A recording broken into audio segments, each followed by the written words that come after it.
Welcome back to the Encore Audio's YouTube channel. I'm Taper Dave, and this is my channel. You know, I have found a spindle full of sandy beach. It says Sandy B on it, but it is Sandy Beach. He passed some time ago. You can look down in the description. It gives a description of how and when he passed. He was at a step study in his daily morning step study meeting and reading the first step, and what a way to go. Anyways, I found a bunch of workshops and individual talks, the Brentwood meeting. It's my full collection. I hope you enjoy this talk. Have a good day if you want to. I really hope you do. Your patience. We wanted to make sure that anyone who arrived a little bit late had time to get through the registration line. I'm sure a few of you saw its size. So now that we've hopefully got everyone here who's planning on attending and at least promptly, we'll go ahead and get started. Welcome to the 32nd Annual Illinois State Conference. My name is Jeff, and I am an alcoholic. Hi, Jeff. Currently, our pre-registration stands at 593 attendees. We would like to thank all of you for supporting this year's conference. We have just a few conference-related announcements, just very simple ones, because obviously we're kicking off this morning. Hopefully everyone has had a chance to register, as well as to note that the volunteer tables are set up front, so if you have volunteered for any events to be a greeter or otherwise at any events, all of those information is up front. There'll be flyers available for other AA-related activities up front as well. The committee requests that all cell phones, beepers, and other electronic devices be turned off at this time, so anything that could interrupt our day today, please make sure it's set on vibrate or otherwise won't disturb us. I would like to remind everyone that given the length of time we'll be in the room today, and I will get in just a second into our schedule, feel free to, if you need to get up and stretch your legs or grab coffee or whatever else, please feel free to do so. However, again, just out of respect for the speakers, I'd ask that if you want to have any side conversations, we do those out in the hall. This is an open meeting of Alcoholics Anonymous. However, the single most important aspect of AA recovery is the principle of one alcoholic relating to another alcoholic. Therefore, only alcoholics participate at this meeting. If your problem is other than alcohol, we encourage you to pursue another 12-step program related to your problem. Alcoholics Anonymous is a fellowship of men and women who share their experience, strength, and hope with each other that they may solve their common problem and help others to recover from alcoholism. The only requirement for membership is a desire to stop drinking. There are no dues or fees for AA membership. We are self-supporting through our own contributions. AA is not allied with any sect, denomination, politics, organization, or institution, does not wish to engage in any controversy, neither endorses nor opposes any causes. Our primary purpose is to stay sober and help other alcoholics to achieve sobriety. The heart of our program is contained in a portion of Chapter 5 of the Big Book of Alcoholics Anonymous. I have asked Don B. to read this.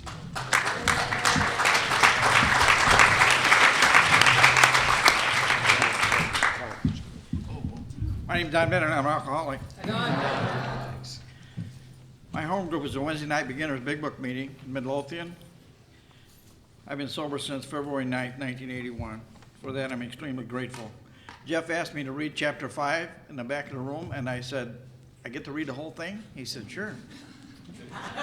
So if you need to go get some coffee or take a nap.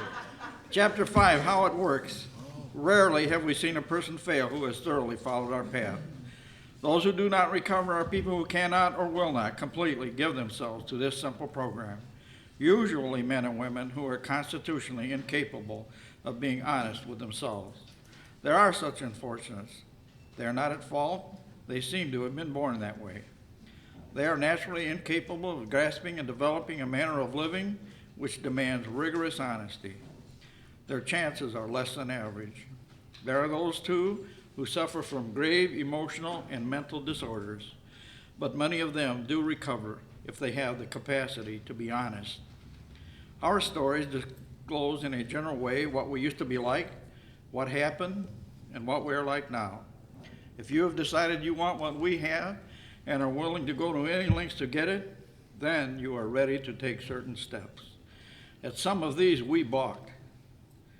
We thought we could find an easier, softer way. but we could not. With all the earnestness at our command, we beg of you to be fearless and thorough from the very start. Some of us have tried to hold on to our old ideas, and the result was nil until we let go absolutely. Remember that we deal with alcohol, cunning, baffling, powerful. Without help, it is too much for us. But there is one who has all power. That one is God. May you find him now. Half measures availed us nothing. We stood at the turning point. We asked his protection and care with complete abandon. Here are the steps we took, which are suggested as a program of recovery. 1, we admitted we were powerless over alcohol, that our lives had become unmanageable. 2, came to believe that a power greater than ourselves could restore us to sanity. 3, made a decision to turn our will and our lives over to the care of God as we understood him. 4, made a searching and fearless moral inventory of ourselves. 5, admitted to God, to ourselves, and to another human being the exact nature of our wrongs. 6, were entirely ready to have God remove all these defects of character. 7, humbly asked him to remove our shortcomings. 7, made a list of all persons we had harmed and became willing to make amends to them all. 9, made direct amends to such people wherever possible, except when to do so would injure them or others. 10, continued to take personal inventory, and when we were wrong, promptly admitted it. 11, sought through prayer and meditation to improve our conscious contact with God as we understood him, praying only for knowledge of his will for us and the power to carry that out. 12, having had a spiritual awakening as a result of these steps, we tried to carry this message to alcoholics and to practice these principles in all our affairs. Many of us exclaimed, "What an order. I can't go through with it." Do not be discouraged. No one among us has been able to maintain anything like perfect adherence to these principles. We are not saints. The point is that we are willing to grow along spiritual lines. The principles we have set down are guides to progress. We claim spiritual progress rather than spiritual perfection. Our description of the alcoholic, the chapter to the agnostic, and our personal adventures before and after make clear 3 pertinent ideas. A, that we were alcoholic and could not manage our own lives. B, that probably no human power could have relieved our alcoholism. C, that God could and would if he were sought.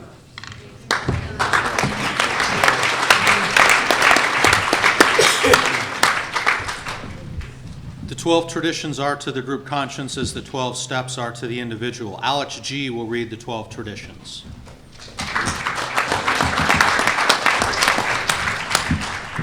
Hi, I'm Alex. I'm an alcoholic.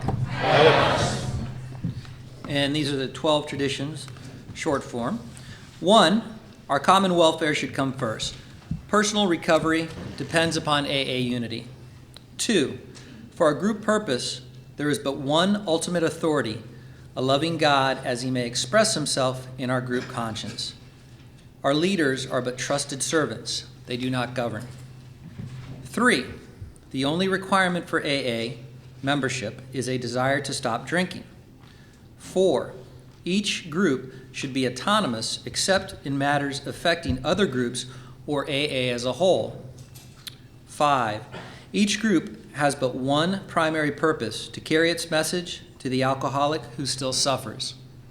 6, an AA group ought never endorse, finance, or lend the AA name to any related facility or outside enterprise, lest problems of money, property, and prestige divert us from our primary purpose. 7, every AA group ought to be fully self-supporting, declining outside contributions. 8, Alcoholics Anonymous should remain forever non-professional, but our service centers may employ special workers. 9, AA as such ought never be organized, but we may create service boards or committees directly responsible to those they serve. 10. Alcoholics Anonymous has no opinion on outside issues, hence the AA name ought never be drawn into public controversy. 11. Our public relations policy is based on attraction rather than promotion.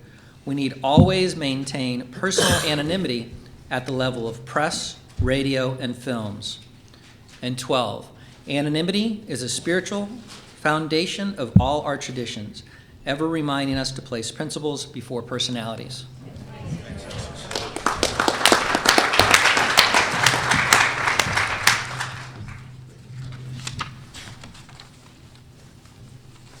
The focus of this workshop is on the steps, service, and spirituality. Tom, I, and Sandy B will collectively be focusing on the steps, service, and spirituality as they go through the day. Just a brief update on our schedule because I want to be sure we're all aware. Tom and Sandy, and I'll let them introduce themselves more formally here in a moment, will be speaking for about 2 hours this morning, so we'll go approximately till about 12 or 12:30. We will then take an hour break. If you'd like lunch, whatever the case might be, feel free to do so. As soon as we're ready to break, we'll set then a return time. We will have an afternoon wrap-up session, take a short break, and then we'll follow that and wrap up the day with a question and answer session with Tom and Sandy. So please feel free to join us throughout the day. When the panelists are finished, we will then take that short break. Sorry, I kind of jumped ahead of my format here. Now I would like to introduce Sandy B, who will begin our session today on the steps, service, and spirituality.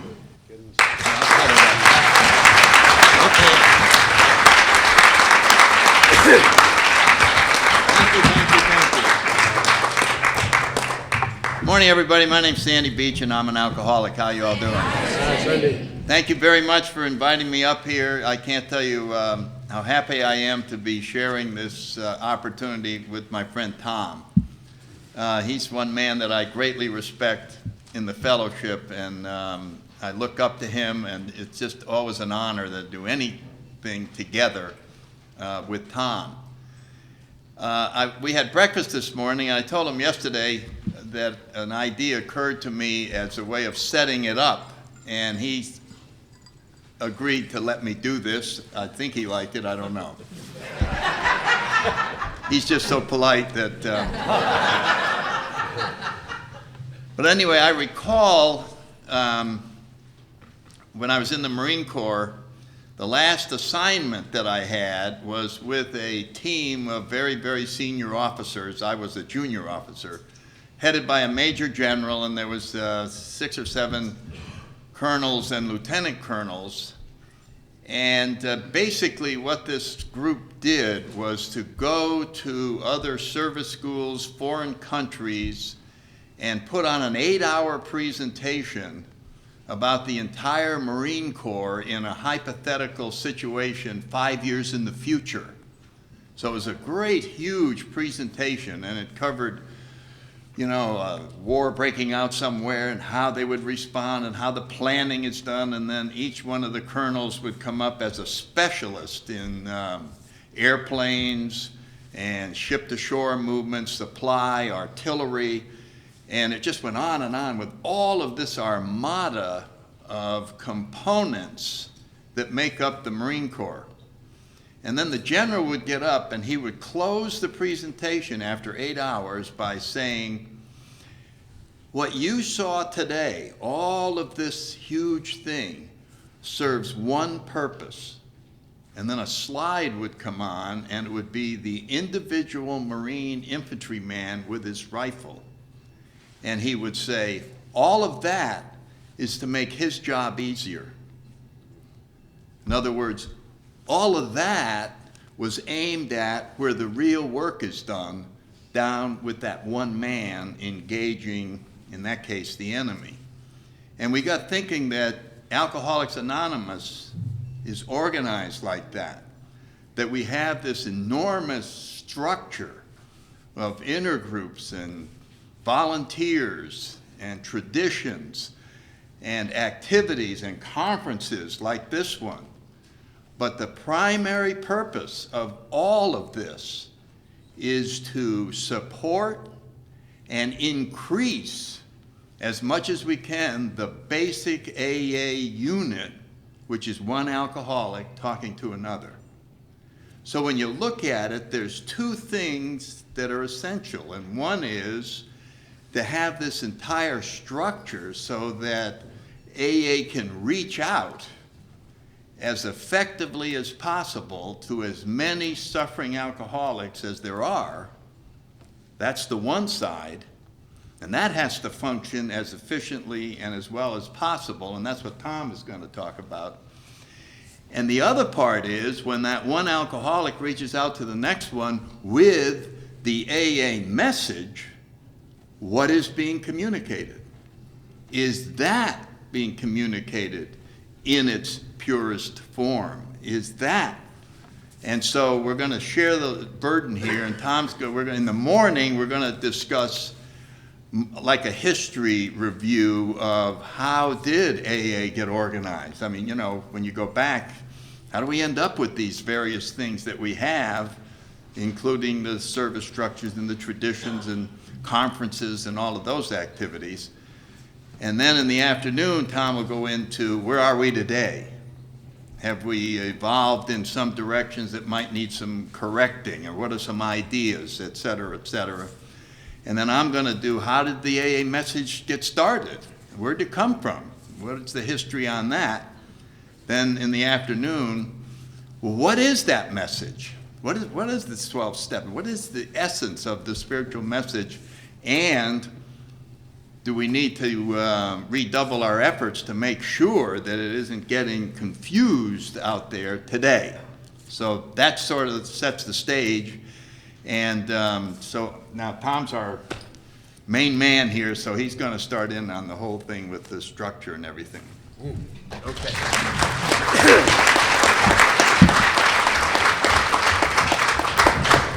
Thank you very much, Sandy. Tom Ivester, an alcoholic. I'm a member of the primary purpose group of AA in Southern Pines, North Carolina. And if my voice sounds different, it's because it is. I've got a little bronchial infection, and so if I stop in mid-stride, Sandy, it'll mean it's kicked in. And so we're well rehearsed enough that we'll just fall right in. You won't even know. You think I'm still up here. And I count it a pleasure to work with this guy. I don't know of anybody that's more steeped in knowledge and insight and ability to communicate what this program's about than my buddy. And so I'm just pleased to be here, pleased to be dealing with what we're dealing with. And I'll come close to what he said. I'll probably deviate a little bit. That's just the way drunks are, you know.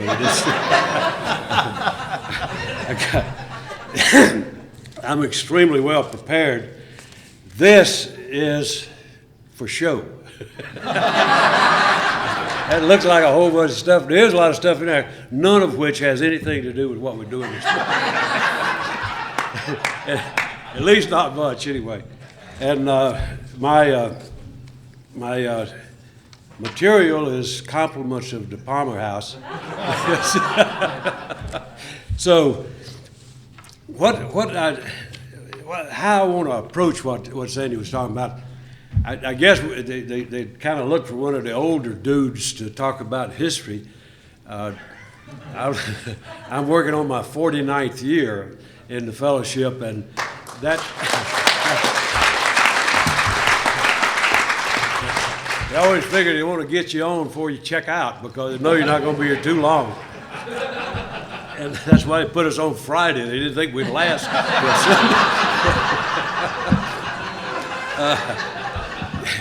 And yeah, I don't think there's any special knowledge that comes out of that kind of vintage, but it does cause some proximity. And that I'm one of the fortunate people still remaining on the planet who had the chance to meet and interact a little with Bill, our founder, and value that. He valued that enormously, and knew a good many of the first 100 members. Yeah, and so it's a part of the legacy and it sort of gives me a feel about history, if not an overwhelming knowledge.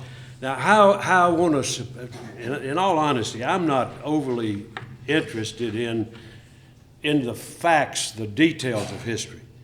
I'm interested in what happened, what happened. And whether it happened on Tuesday the 9th or 2 years later, I couldn't care less. I'm just grateful that it happened. So I'm not a technician on history.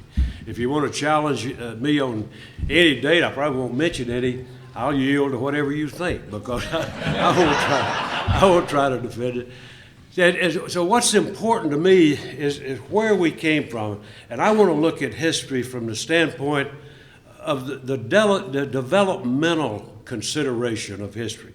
What was it in our history that shaped us to do things the way we do them? And so I just want to pick out a few highlights in walking through a bit of that. Most of it you'll be very familiar with. Although we didn't start with Ebby and Roland, it's the place where the visible identification of our roots came from those two guys and the experience that happened. And you remember that story that Ebby was the town clown up in Vermont, and they had him arrested for shooting birds or something in his house or whatever, doing something goofy, as usual. And they had him in court getting ready to lock him up, and Roland was a guy who had been struck sober by God after talking to a psychiatrist in Switzerland. Remember that? He went to this eminent guy in Switzerland, got struck bone dry. Unfortunately, it didn't stay that way. But he stayed that way long enough to do something with Ebby that I think formed some of the ethics of Alcoholics Anonymous. And so when he heard that his buddy Ebby was in trouble down at the courthouse, he went to the court and he petitioned the judge to let me have this guy. Let me try to do something with him. And so the judge was glad to turn him over to anybody that would just take him out of town. And so he gave him to Roland. And it's interesting to me that the trail that led to the formation of Alcoholics Anonymous, you now see that in a whole different kind of stage, because we still do a lot of interaction with courts. But I'll come back to it and contrast what happened between Ebby and the judge and Roland and what we do now. And what you'll observe is a 180-degree difference in it. And so, but that sort of laid the groundwork. And Ebby got sober, and then what that set up, I think the principle that came out of that was about active outreach and a thing we today call CPC, a cooperation with the professional community. And that's exactly what that was for the well-being of Ebby. And so he wound up down in New York, sober, jumped into the Oxford group, got very active in that. And his friend from back home in Vermont, Bill Wilson, was living in New York. Ebby made a call on him. He just called him up and said he wanted to come visit. And if you know the history, Bill was thrilled because he knew Ebby would bring a jug.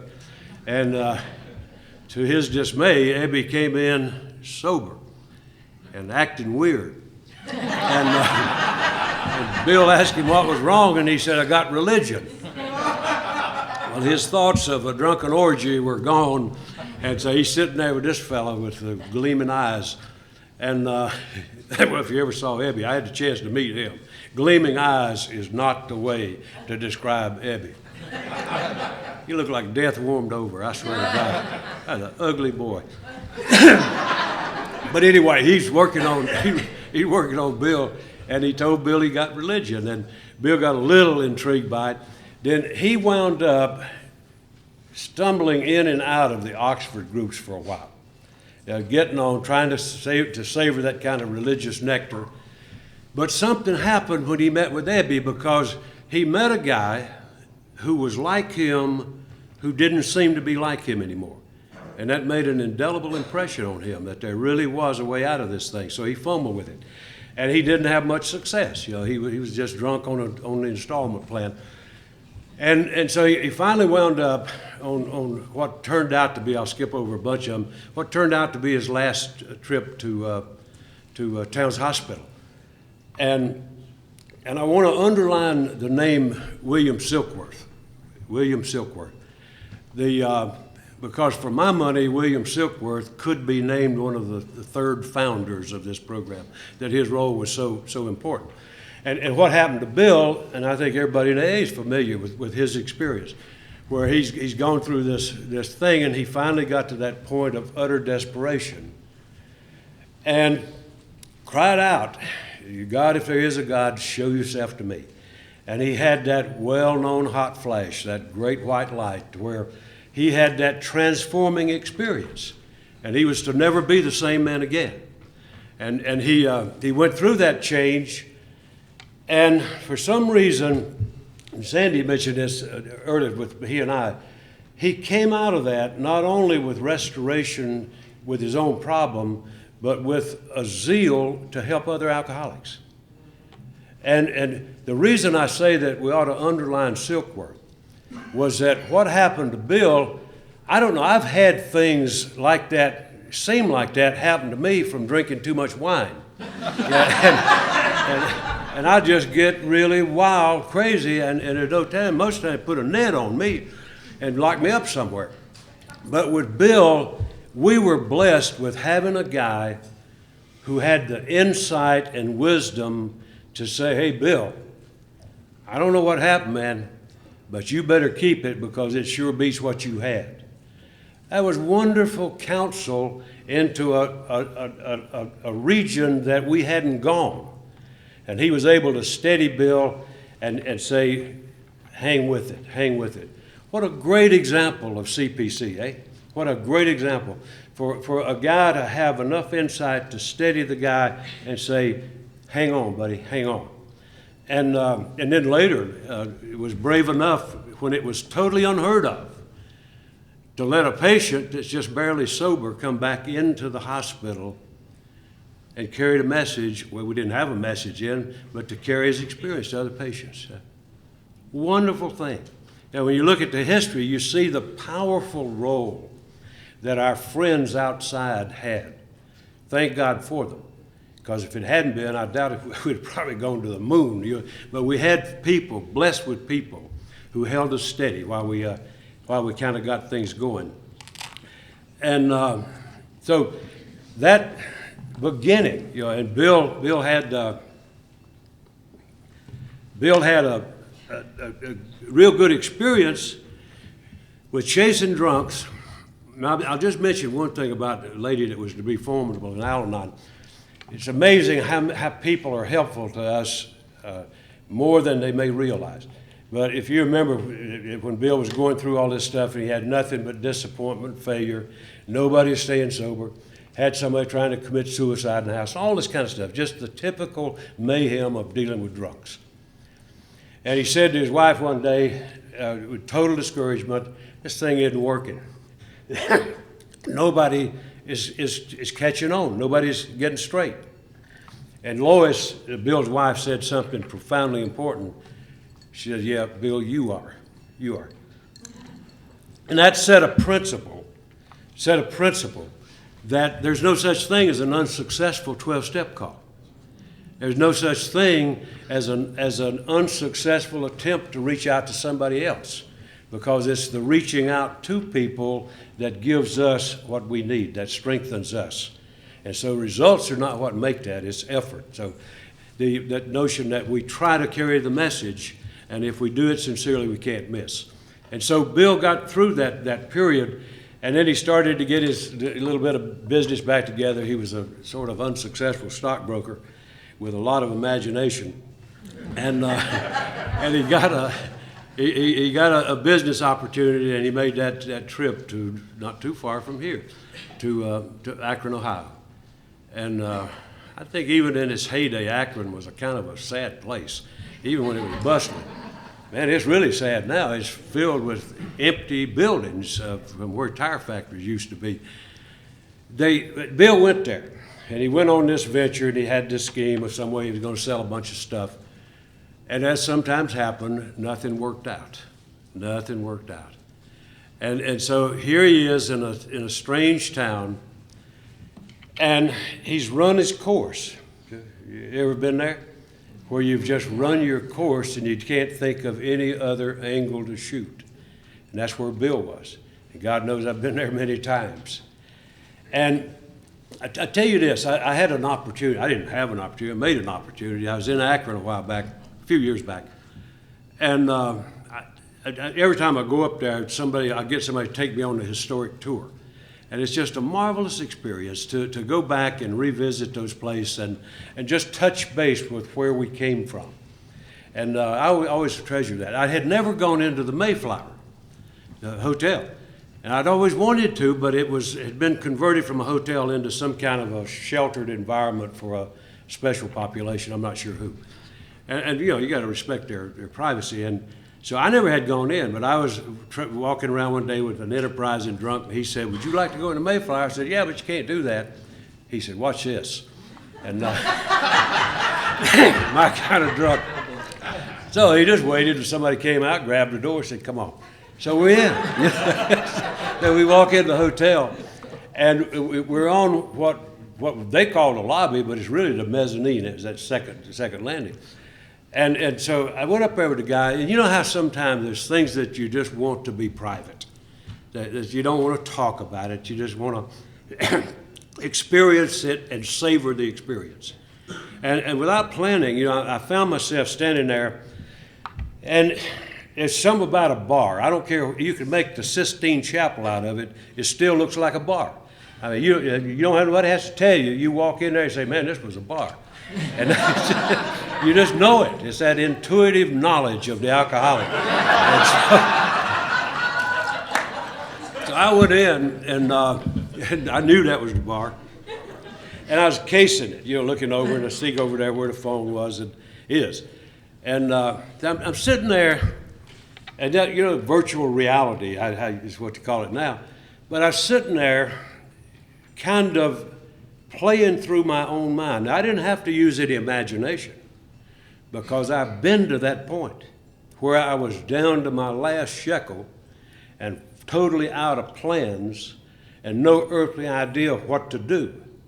And have been torn between either fighting again or giving up. And I always gave up. And so I'm sitting there, I just feel that. I started I walked through how I saw Bill's experience occurring. And I physically took the walk. I walked back and forth across that lobby. Didn't say anything to my buddy. But I'm just walking back and forth from the one side of that lobby to the other. And reliving how it feels to be standing on the brink of that and not wanting to do it. But I always did. Yeah. And then he walked on over to the phone and made that historic phone call. I tell you what really impacted me that day was not only reliving the experience. It's like listening to a drunk tell his story. But I was listening to Bill's story in my own mind. And I'll tell you what struck me profoundly that day and does to this day was that I felt the full realization of what a tremendously critical juncture that was in our history, because the destiny of every one of us hung directly on the actions that Bill Wilson took that day. We were hanging by an extremely slender thread, and thank God he made the right moves. If he'd have made the wrong move, we may still have a destiny to come, but it would have been different. It would have been different. But this guy, with the help of his God, went over, picked up the phone, called, made that historic phone call to this Reverend Tonk fellow in Akron, and asked him that. It had to be a weird-sounding question. I need a drunk. You know, I need an alcoholic. Very few people order an alcoholic. I can just imagine that. I just imagine that guy saying, "What'd you say?" But he would, again, we were fortunate that this guy seemed to have an inkling. You know, he'd been involved with Oxford groups, and he had an inkling that what this call was about. And so he gave him a list of folk, and as everybody called, Bill called, was busy. You know how it is, a busy world. And then he got a gal by the name of Henrietta that on the phone that understood what he was talking about, that understood. And she was a non-alcoholic, but she understood. And she said, I think I know somebody. And she set up the meeting with Dr. Bob. And that was a truly historic point in our history. Again, this powerful relationship with our friends that help us through the fog, so we can get steadied and get strong in what we're doing. And then that meeting with those two men, where they went in supposedly for 15 minutes and went about 6 hours. True alcoholics. His workshop will probably end about Saturday, 3 o'clock. But no, we'll be on time. But those two men met, and exactly what Sandy was talking about in that great opening, something forged that day that is absolutely the most universally important thing in all of Alcoholics Anonymous. These two folks sat down, kind of a discredited stockbroker and an old doc on his last legs, and they sat down, and Bill told him his story, told him about his condition. And here's a stockbroker explaining an illness to a physician. We didn't even call it an illness then, but he's explaining a condition. And the doc's reaction was, finally, somebody understands. And what happened that day, unlike with Ebby, that was a different level of thing. Here were two human beings connected at the fractured level, at where they were broken. And these two guys, they had an identification. And my belief is that what formed that day was the basic tenet of Alcoholics Anonymous, the basic tenet. That just like Sandy was saying, everything we drew emanated from that. Everything that we do grew out of that unique understanding that seemed to occur between those two guys. Powerful thing. I think, we do a lot of stuff. We just finished an international convention with many, many thousands of people there.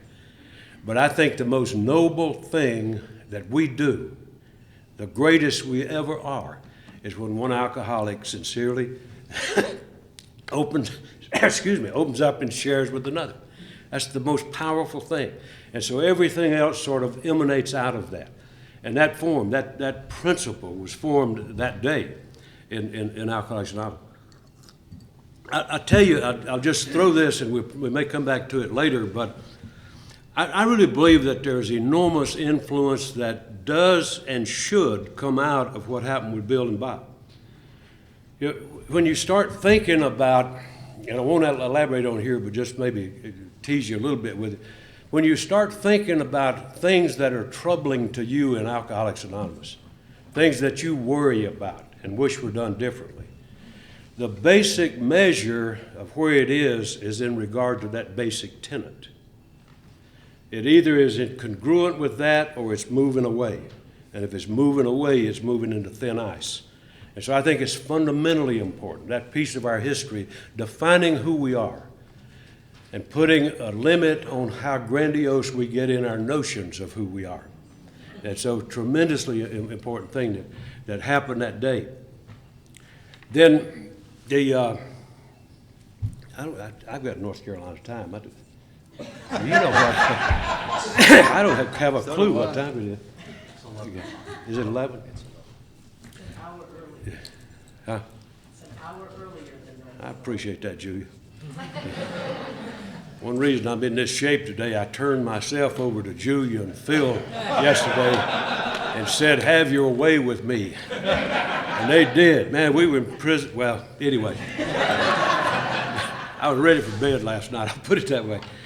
I won't rush this too much now, but we got about 100 years of stuff, not quite, but we got a bunch of stuff to go.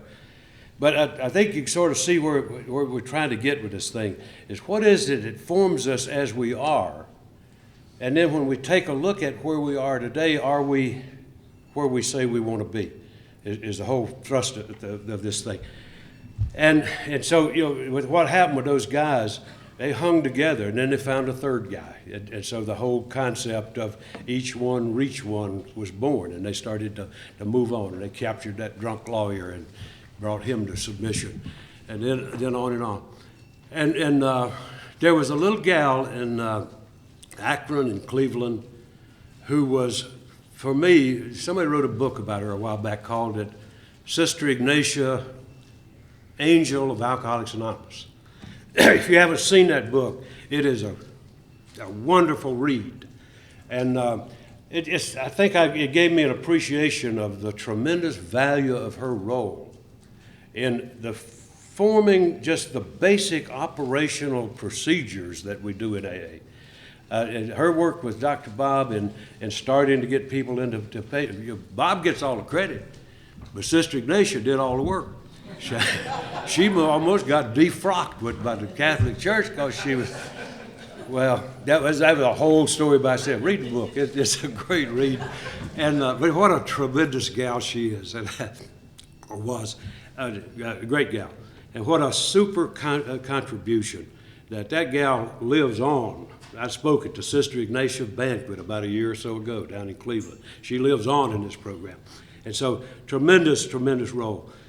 And what it set up, again, was that professional community meshing well with our efforts in AAs for a good outcome.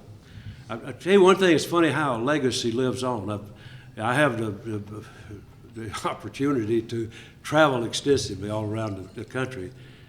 Akron, Ohio is the only place I know where the original hospital ethic is in place. They still do it like it was 1935. They got different language and stuff, but my God, they still do it just like they did in the old days. And that's the only place in the country that I know. So, that huge contribution.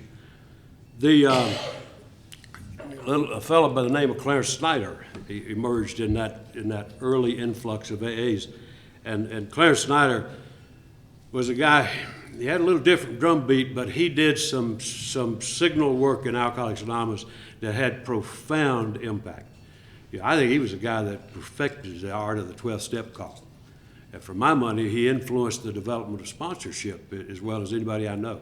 He was a real driving, hard driving, crusading type of fella and did great work. He, by the way, is buried about 10 miles from my house. And never knew that. But anyway, I knew it now. I went to the funeral, so I knew where they buried him. I was there. But he was a great contributor in those early days of formulating this thing. He never did give up on the notion that the General Service Office ought to be in his garage. But other than that, he was right on.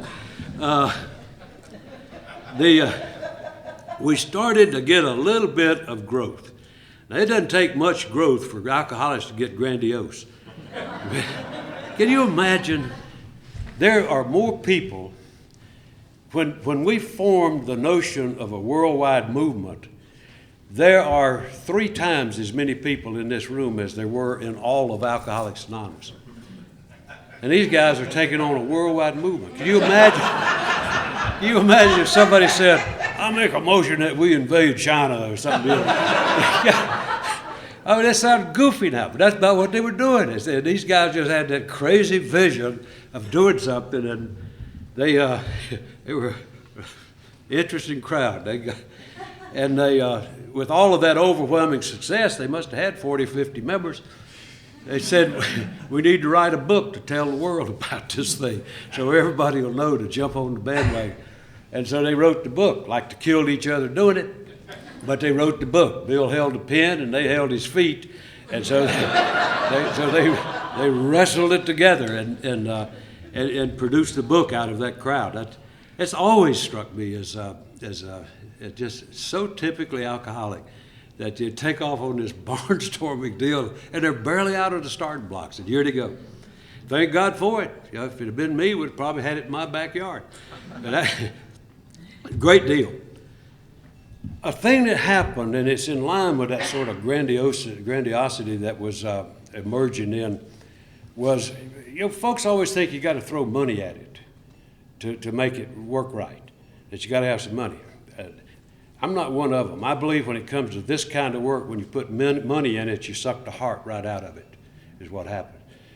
And that would have been true then, but if you probably remember that Rockefeller dinner, where they took advantage of some contacts, threw together a dinner. What they were going to do was bring in a lot of folks with deep pockets and say, we need some money, and leave there billionaires. That was the plan. And they put all this bunch together, put a drunk at each table. One of them at one table said the guy just got out of the nut house 2 or 3 days earlier, but they had him there to give credibility when they started talking about give us the money. And so they made the hit. Now, in the minds of us, you know, those of us who were there then, in our minds, these were noble things, that if we could get some money, we could do some stuff, and we could get the work done and all of this kind of stuff. And thank God for prudent friends with insight, because the Rockefeller bunch said very eloquently, don't you think money will louse this thing up? Profoundly important, because had it not been for that, we would have gone into the money business and it would have sucked the heart out of it, and I'll guarantee you we'd have had a different history. But thank God for those friends who said, don't screw it up, you got something good going. Made for some lean years, but it was tremendously important stuff. It was slow growth when you look at that. We say 100, but that depended on what day you counted. Best I can tell, we never did get 100 steady soldiers, you know, that in that first formative time. And so, but we were moving, had some vision, and something happened in the early, well, a lot of stuff happened, but one I want to single out was that Jack Alexander thing. And what it did was, I think, demonstrated the value of public information, of letting people know that Alcoholics Anonymous is here, that there's a solution. Now, Jack Alexander wasn't the only one that did it, but for some reason, his article had more impact than all the others put together. But we started to get some recognition, probably beyond what we deserved, but we got a lot of it. We started getting written up in some magazines. And Jack Alexander wrote one. I guess one reason his had appeal was that he didn't write it till he attended enough meetings. The way he described it, that he'd never breathed so much smoke or drank so much heavily sugared coffee in his life. But when he was properly saturated with that stuff and with what he felt today, he was ready to write. And he wrote an article that had enormous impact. Now you picture this fledgling group of alcoholics bunched up in New York and Akron and Cleveland. And all at once, an article goes out saying, hey guys, there's help. And in no time at all, 8,000 screaming pleas for help. Can you imagine that? Can you imagine 1/3 of this group answering 8,000 calls from every corner of the country? That was the dilemma. That was the quandary. And just a whole bunch of stuff grew out of that. One, certainly the value of public information. God knows how much importance and impact that had. Tremendously important. The other thing was that we learned a lot of ways to carry the message. There's more than one way to do it. And when folks said, what are we going to do with all these things? The guy said, some of us travel. And when we travel, we'll carry the message. And between then, we'll write, you know, and what happened, I tell you, it's the most moving part of the history to me, is I can picture, in fact, I held a flag in a place, but what happened was all around this country, somebody or some group of somebodies, usually somebody, would get the message and they would say, we'll do it here. Wherever that was, Yuma, Arizona, wherever, and somebody stuck the flag and said, we'll do it here, and we'll hold on till help comes. And that's exactly what happened. Yeah, I was in a town one time when there was some around there, but most of it was horizontal most of the time. So it was. I'm the only guy standing, and I tell you, when you're standing there holding that flag by yourself, it's a lonely vigil. And you appreciate it when the cavalry comes. I guarantee you that. So I really admire and respect those people. Somebody did in Chicago. Somebody told me who it was. But somebody, yeah, there you go. Yeah, that's the guy. Yeah, he held the flag. And then somebody came. And then before long, you got 800,000 groups. Or you got a lot of groups in Chicago. Know that. But somebody started that. Thank God for those folk. The huge influx. In the world, my wonderful notes have just absolutely, it's 50 of something.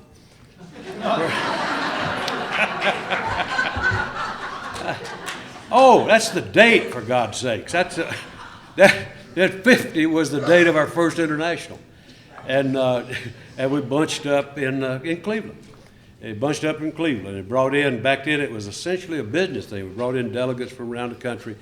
And in 50, the traditions were introduced to the fellowship. And that was an important place where we started to build the future, where Bill had the foresight with the other guys to say, here's how this thing can work. And those were introduced. Knowing how we are, it gave 5 years to think about it before we made a decision. And then 5 years later, down in St. Louis at the Second International, the traditions were adopted.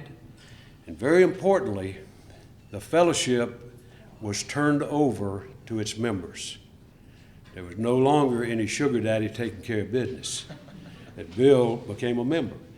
Now, he was a kind of an important member, and he was called on a lot.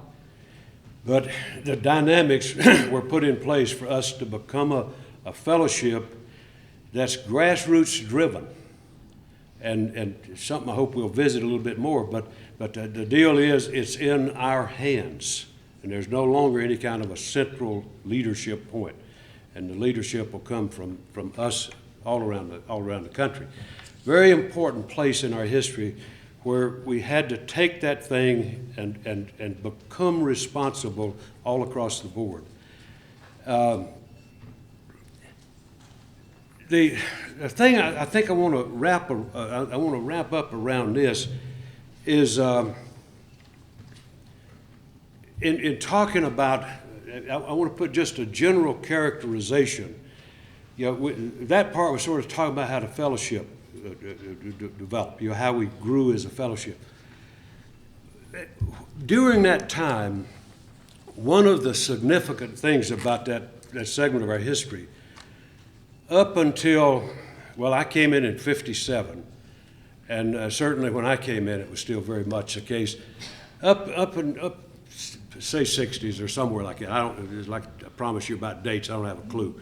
But we were basically characterized by extensive, intensive action. We were not a real thoughtful society that got off into retreats and studies and all this kind of stuff. There wasn't time. We were busy doing the work. And so you can imagine what folks who suddenly flooded with 8,000 requests for help, you imagine what their primary purpose was, can't you? Yeah, one was to just sort of try to keep up, for God's sakes. You know, even when I came along, you know, today I get a 12-step call once in a while. I've had 3 at the same time, different people. You know, and I guarantee you that's fun when you get 3 brand new alcoholics in a car. And I put the one with 30 minutes sober looking after the one with 15 minutes. And I guarantee you it is fun. And so what characterized that was intensive activity. We did a lot of work one-on-one with 12-step calls. And the thing that the powerful principle that came out of that really governed how we functioned as a society for a long time was that every one of us, you could pretty safely say, every one of us came in as a direct result of another alcoholic reaching out a hand and saying, hang on and come on in with us. Very personal. Everybody had that kind of linkage to the heart of the fellowship. And so that really formed. What happens when somebody reaches in and pulls you out of whatever you're in? What's formed there is a loyalty second to none. Second to none. And that's why with no hesitation, you know, somebody call you from the most ratty part of town and you go without question and say, let's get it on. Yeah.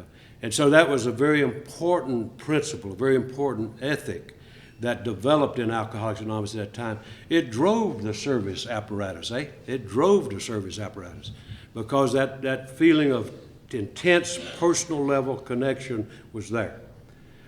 I'm emphasizing that a little bit because you'll find that to be quite changed today, I think. And it's one of the things that we ought to consider when we're thinking about what shapes us and what drives us and what we ought to be concerned about today. Well, Sandy, I think I've said enough about that. Okay. We're putting it in your hands, buddy. Okay. All right. Okay.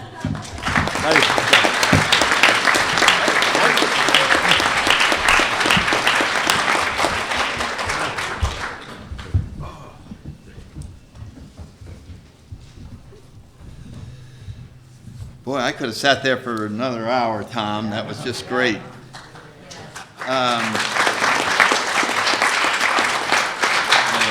Okay. Now I'm shifting the focus to the message rather than the organization.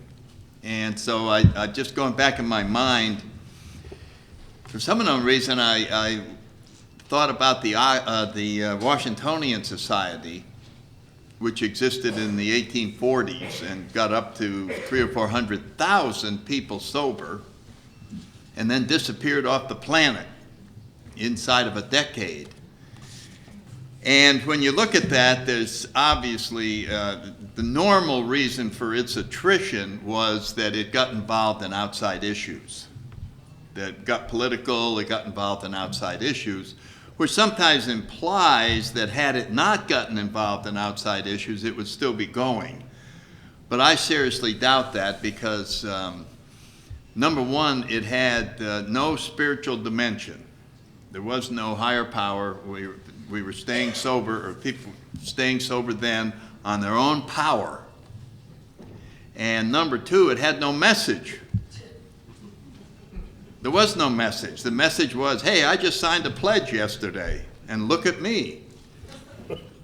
And I'm going to go get that guy to sign a pledge. And then he came in and said, I just signed a pledge, look at me. And then they tried to get very important people to sign pledges, like the mayor, so that then you'd go, well, I think I'll join that organization and schmooze with the mayor. You follow what I mean? It was sort of like a pyramid club with a lot of inertia and a lot of parades. They were very big on parades. Boom, boom, boom, through town. Look at me, look at me, look at me. Isn't it wonderful that I'm sober? And that has a lot of momentum, but you can see that eventually, boom. You know what I mean? It's going to go, hey, you know, this is getting old, playing the drum in a parade. Boom, boom, look at me. Look at those guys in the bar. They seem to be having a lot of fun over there. So there was no message other than come on and join us. Come on and join us. So my point is that you can have something that attracted a lot of people in. And if there is no message, then this whole structure was wasted. You follow what I'm saying? 400,000 people is a lot of people to generate in that short a period of time. So it's possible to promote, to do all this, but if there isn't, and you know what's missing? God. Let's get down to the bottom line. That is what is missing, because the power that addresses powerlessness is a God of our understanding, not by anybody else's definition, but by our own. So I throw that one out just as a history lesson in what wouldn't work in the long term.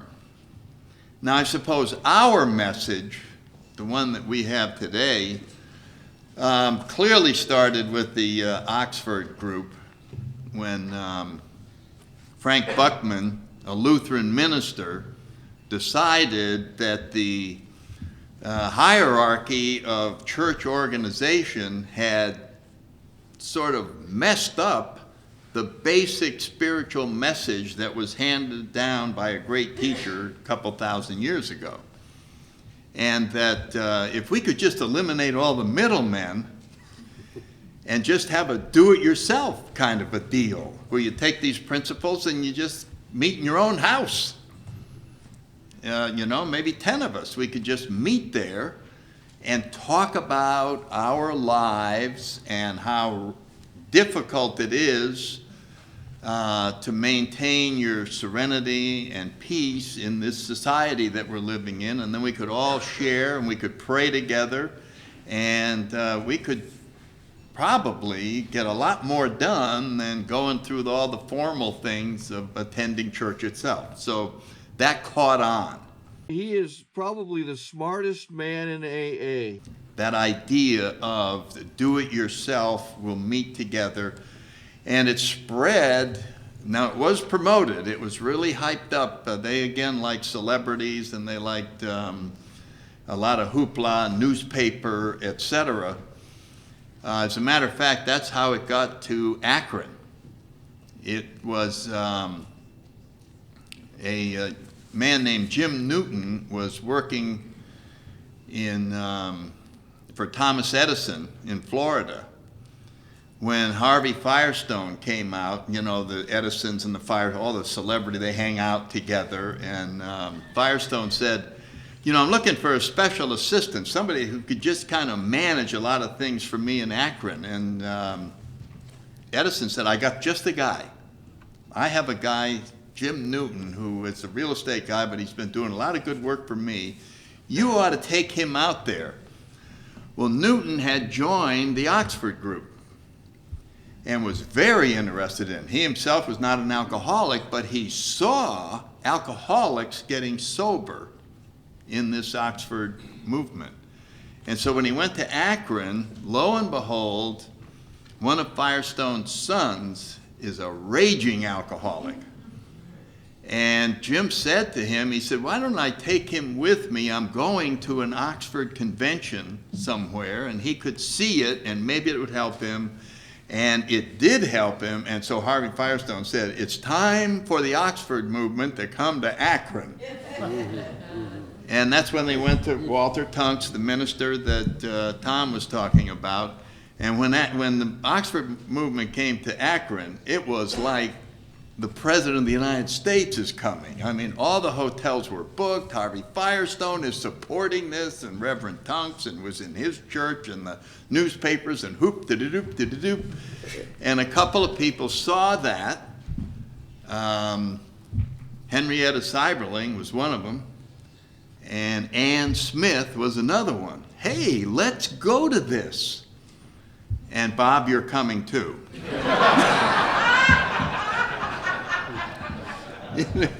You know what I mean?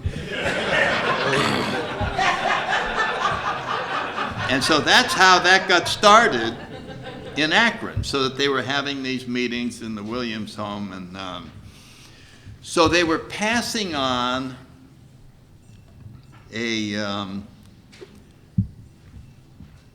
message that was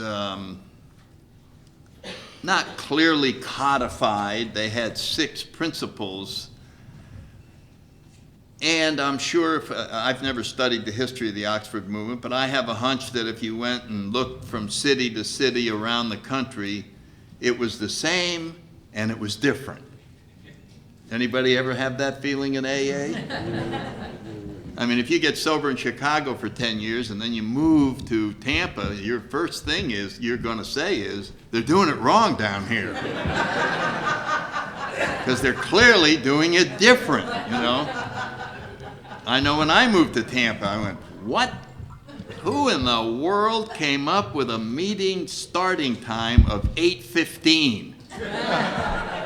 I mean, 8:30, but 8:15, why would you pick quarter after the hour for a starting time of a meeting? And probably would have to go back to see who started it down there.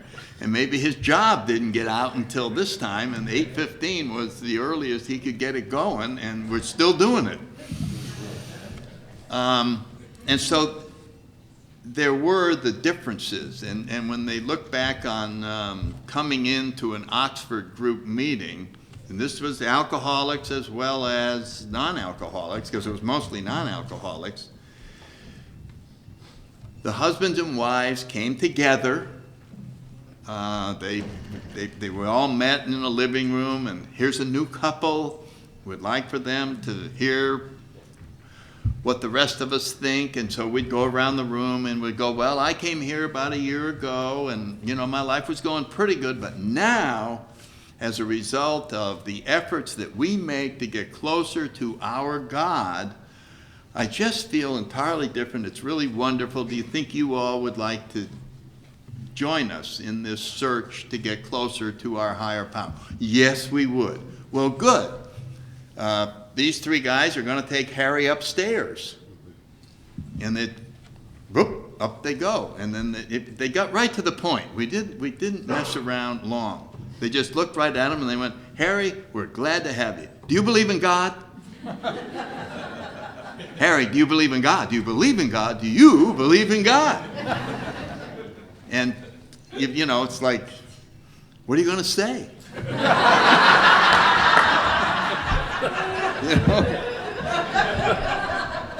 Yes, good, get on your knees.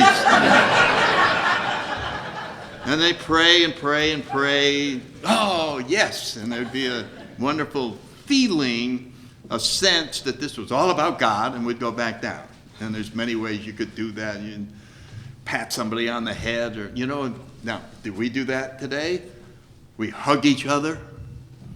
We put our hands on each other's backs. There is some of that sense of one to another, welcoming in the spiritual sense. And we are concerned with your well-being, and your well-being is intimately tied with your relationship to a higher power. This is the goal, and it was the goal of the Oxford movement. It still is the goal of AA. Because we know as much as I can personally help someone I'm sponsoring in the initial weeks, just to keep his morale up, and in a way he is staying sober because of the spiritual energy that's coming out of me and my home group. Eventually, for the long haul, for the rest of his life, he has to have a connection with his own higher power or her own higher power. And that's what's going to sustain everyone for the rest of our lives. And so the message clearly got started and the format for groups, for home groups. Home group, what is your home group? You met in a home. Now we meet in church basements and everything, but it was very common to meet in a home. And the very personal attention and the spiritual principles of surrendering, of confession, sharing with someone else, of inventory, and of reaching out to someone else. All of that, the surrender and the reaching out, were all contained in those early Oxford tenets, if you will. But there were other things that Bill looked at. One of them was William James, who he got a hold of the book, The Varieties of Religious Experience. And I remember when I was about a year sober, my sponsor had a copy of that, and he gave it to me, and I tried to read it. I want to tell you, I tried so hard to read that, and every sentence was so far over my head. I mean, this guy was not only brilliant, he was a genius, and it wasn't a book that he wrote. It turned out it was a series of 17 or 18 lectures that he gave at Edinburgh University in Scotland to the elite. And he was there to discuss, God, people were educated beyond my wildest dreams. I mean, if you didn't speak 3 or 4 languages, what are you doing here? And so he would reference things in history and just go on. And so it took quite a few years later for my brain to clear up, for me to plow through that. And it was really fun. I mean, you had to really realize you're going to struggle to read through this book. But what came out of that, you see, when I first heard about it, I thought he just studied people with spiritual experiences and recorded them and found out that that almost without exception, they occurred to people who were at a deep bottom, that they were in some sort of terrible pain due to the situations that life had placed them in, and they were able thusly to surrender to a deeper level than they ever had before, and had these profoundly transforming personal experiences. And that's true that was in there, but that was not the point of his series of lectures. It turns out that his series of lectures was that he had studied religion, all religions, and was trying to evaluate whether they had contributed or hurt society in the long run. And his conclusion was that it was about even. When looking at what have they really contributed and what have they, because we look and there's wars and there's all kinds of negative things and then there's the positive things. And this is what he concluded was their biggest contribution. The biggest contribution was that because of religions, individuals had these transforming experiences. And those individuals contributed mightily to society. And we can look back at Bill Wilson and Dr. Bob as two. Look at what those two transforming experiences have contributed to the world. And what every recovered alcoholic is contributing to not only his or her family, but his or her society. An immense change. And so that was the value that came out of his studies. Were these. So what I'm laying the groundwork for is spiritual awakening. That is the point of all of this. That when that occurs and that is released on society, wonderful things happen. Wonderful things. That ball of energy, you can track it and look. A lot of you know Peggy M. from Omaha, Nebraska, and I know Tom does. And I was at a convention out there, and Peggy was speaking on a Saturday. There must have been 2,000 people there. And she said, before I speak, I'd like to ask a favor, if it's all right. Well, who's going to say no to Peggy in Omaha? And she said, would all the women that I sponsor stand up? And I don't know. I'd say that 50 people stood up. Would all the people that they sponsor stand up? Would all the women that they sponsor stand up? Would all the women that they sponsor stand up? And when she got through, I think half the room was standing. And you go, I wonder if one person can make a difference.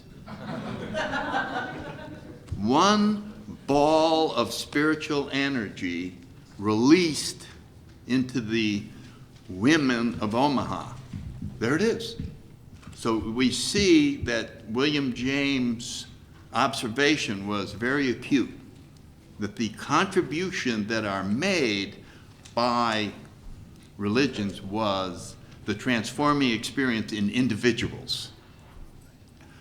Someone who is around a church like I was growing up, who didn't have this happen, didn't appear to be of much great value anywhere. You talk a good game, but you're not really doing much. You follow what I'm saying? I'm unable to maintain the principles that I've learned. I keep failing. I keep falling down. And I'm criticizing myself. Why can't I live up to the values that I espouse? I don't have the power to live up to them. And a lot of people don't. So I just throw that in, William James, just to lend another perspective to what the message is. And one other person that I'll throw in there is Carl Jung. And because here was a man who was a psychiatrist, but he was also very spiritual. When there was a great Time magazine article, and somebody just sent me a copy because I lost theirs. I think it came out in the 50s, and it was all about him and the great work that he had done in psychotherapy. And they asked him, do you believe in God? And he said, no, I don't believe there's a God. I know there's a God. He was going beyond belief. He was going to, I know. There is no dispute of that fact. And so all throughout his practice, he was interested in spirituality as an essential part of the human being, and that was what he was trying to cause in Roland, was a spiritual transformation, which he failed. And so he sent him on his way, admonishing him to look for a spiritual way, and he found the Oxford group, and had some success, but at least he passed it on to Ebbe, as we already found out about. But it was later on, and I find this fascinating, in the exchange of letters between Bill Wilson and Carl Jung, right before Carl Jung died, when Bill wrote him to tell him about AA and how he had been so instrumental in starting this chain of events. And Dr. Jung was so happy to hear about it, and he expressed that in his letter. But in the second half of his letter, and I'm paraphrasing a little bit, he went on to just make an observation about human beings in general. And it went something like this. He said, it's my observation that each human being has to struggle in their life against evil. Now, we would say against character defects. But there's this power that's trying to work against us in our own best interests. And he said, and they always lose. And they always lose, with one exception. Now here we go again, with one exception. People who have had a profound spiritual awakening. But even that won't suffice. That is a necessary ingredient. The second thing that is necessary is they have to be in a society that helps them maintain that condition. Does that sound like AA? Does that sound like AA? So even when you have a hot flash like Bill had, that's not my name, that's what he called it himself. He said, my hot flash. And you have this incredible personality change. And as Tom said, contained in that ball of energy is the freedom from alcohol and this sense of being in touch with your own creator. And coupled with that, a desire to share it. They go together. If you have a spiritual awakening, you can't help wanting to pass it on. There is no admonition, don't forget you're responsible and get out there and help somebody. You don't have to tell that person that. They can't help themselves from wanting to go out and pass this on. But that energy itself will not stay at that level. It'll start to fade. And it starts to fade. And that's where the society of alcohol, or a society, a spiritual society, is necessary to help maintain that, so that we can come and help each other maintain that connection with our own creators, with God, with higher power, whatever we want to call it. And so we find this historical background of various forces making suggestions, making changes to the basic message itself. And eventually there came the day that Bill dreaded as he wrote the big book. He wrote about himself. And he wrote more about alcoholism, and he wrote working with others, and he wrote, but he didn't want to write how it works. Because he knew when he brought that, when he attempted to put down specifically what we were doing, because it was being done by word of mouth in different parts around the country, and as we said, yeah, I tell you, and then you tell them. Well, it doesn't even sound like what I told you, because you went over there. And then when he went to lay it out in front of them, it was going to start a war, because the guys from Cleveland were going to look, that isn't how we're doing it out here. And the guys in New York and Akron, and you know what I'm saying? And so he just finally went, okay, here it is. So we now have taken this message and codified it. We put it there, and he put it out for comment, as the word goes. And he got a lot of comments. Got a lot of comments. And it was out of that turmoil that the term God as we understand him came in.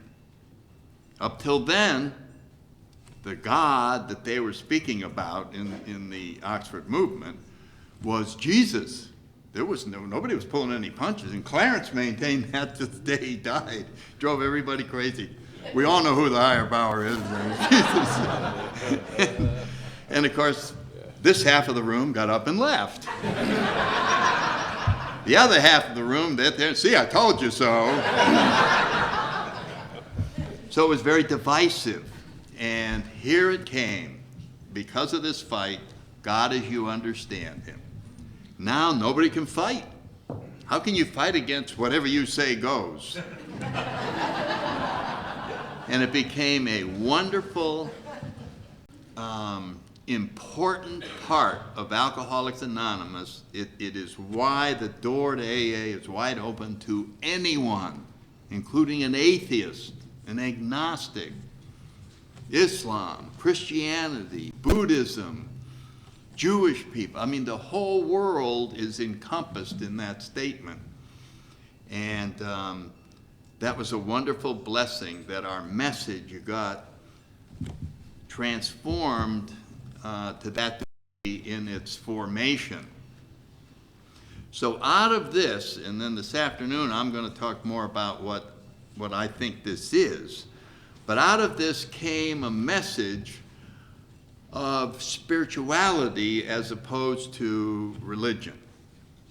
And so the difference being, in my judgment, that a religion will tell you what the higher power is.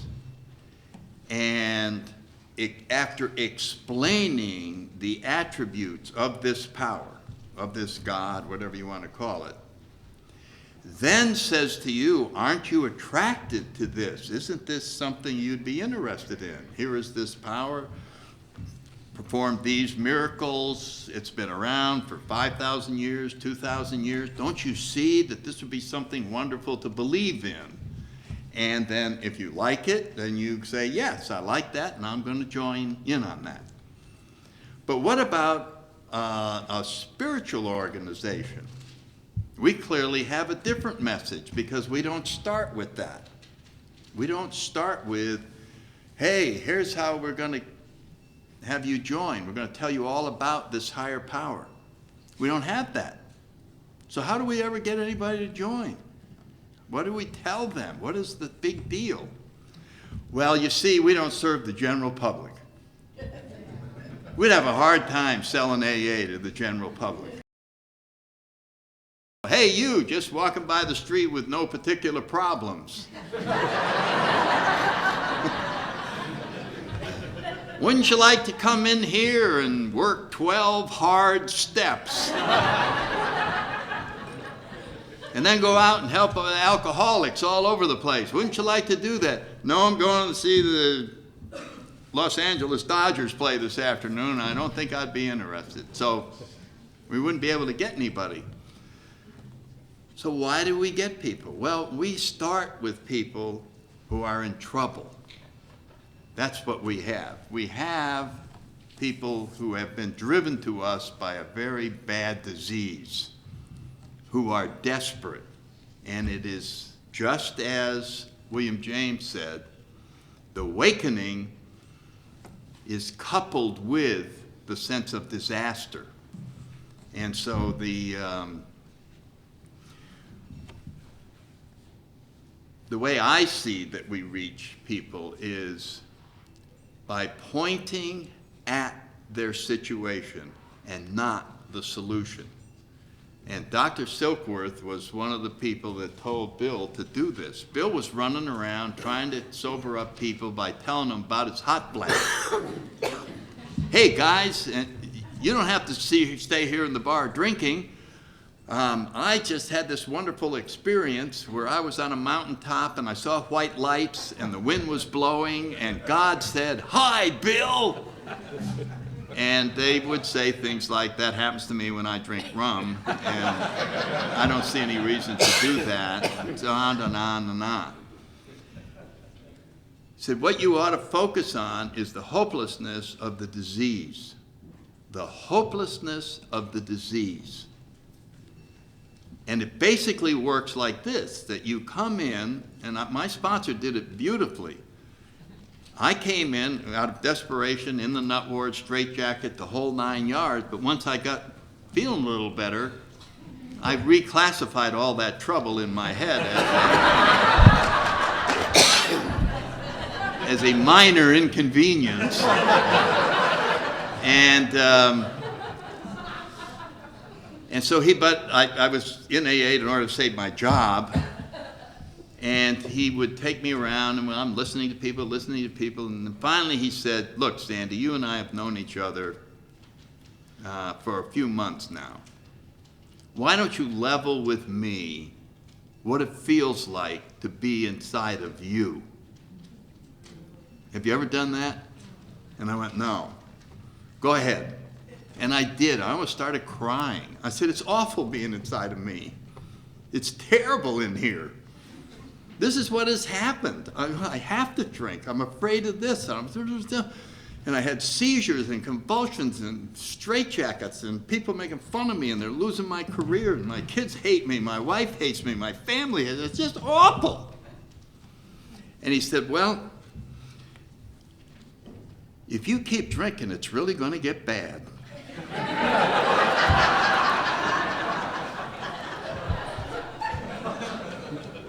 He explained the disease. And if I was a little bit desperate, I suddenly became totally desperate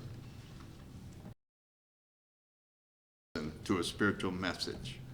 And so historically, we were just saved by having the reverse of outreach. The first thing we do, and that's why step one, is to pull the rug out from the person we're working with so they have nothing to stand on. Nothing. And then they're ready. Then they're ready to hear what we have to say. And that all happened historically. It all was just circumstances, whether it's William James or Dr. Young, Jim Newton taking it to Akron,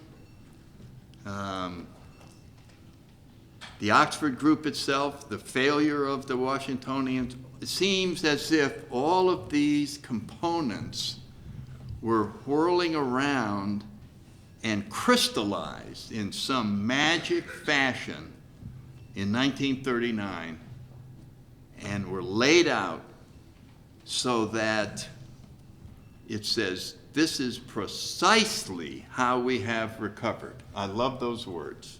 It just said, this is it. This is precisely how it is done. And so that's my best shot at sharing how I think the message arrived and is laid out clearly in our literature. And I'm a literature person.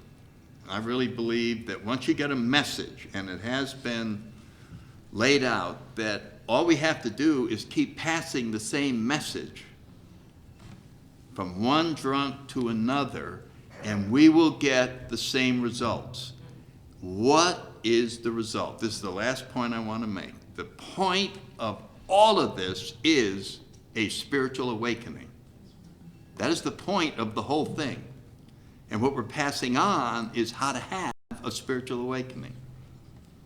Not just how to stay sober. You can stay sober in jail because you can't drink. It's how to have this transforming experience so that there's nothing for alcohol to fix. It's been fixed by the transforming experience, so it's real easy to not drink that day. When that condition is maintained, there's nothing, you just aren't thinking, boy, I wish I had a drink so I could take care of this. You don't need a drink. Anyway, that's enough out of me. More you want to add in before we take a break? Okay, well, then we're set to... You think that was all right? Oh, okay. Very good.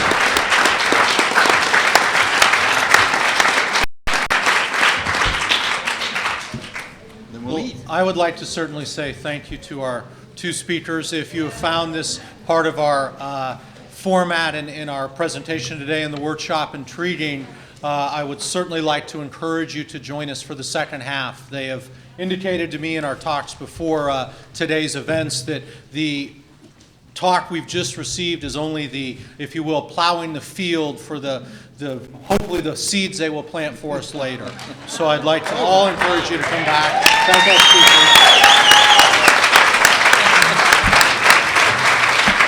I think he's overselling it. Right, yeah, they just said I may be overselling it. So by my watch, it's about 10 minutes till noon. What I'd like to ask is I'll be back in here at 1:45, so that's about 55 minutes. It'll give you a chance to take a break, grab some lunch. We will start promptly at 1:45, so if you could please be in your seats, then we'd appreciate it. Thank you. Good afternoon. If we could ask everyone to take their seats and get settled in, please. You know who started that? Good afternoon. First off, I'd like to thank everyone who was here actually promptly at 1:45. Unfortunately, we had a wonderful lunch. The service was not as expeditious as we had hoped, so I apologize. I said on the way up here that I walked up to the podium when we were breaking with the full intention of saying we are going to be back at 1 o'clock. And then, like all good alcoholics, my mouth opened and something totally different came out. And I'm not quite sure what happened in between the moment of getting up and standing up here, but I think some might relate. So with that, I will not delay any longer.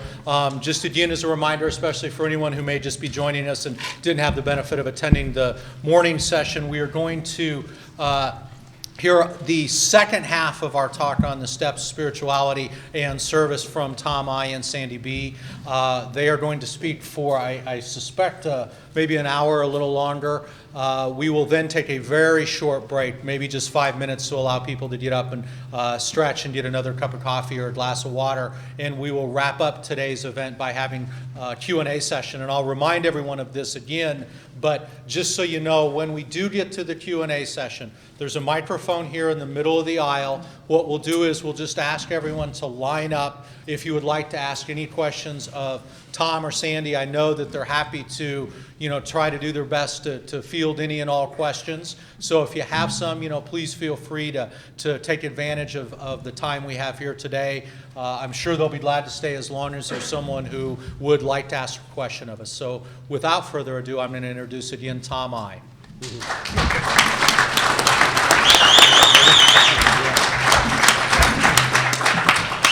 Well, thanks, folks. Glad we made it back.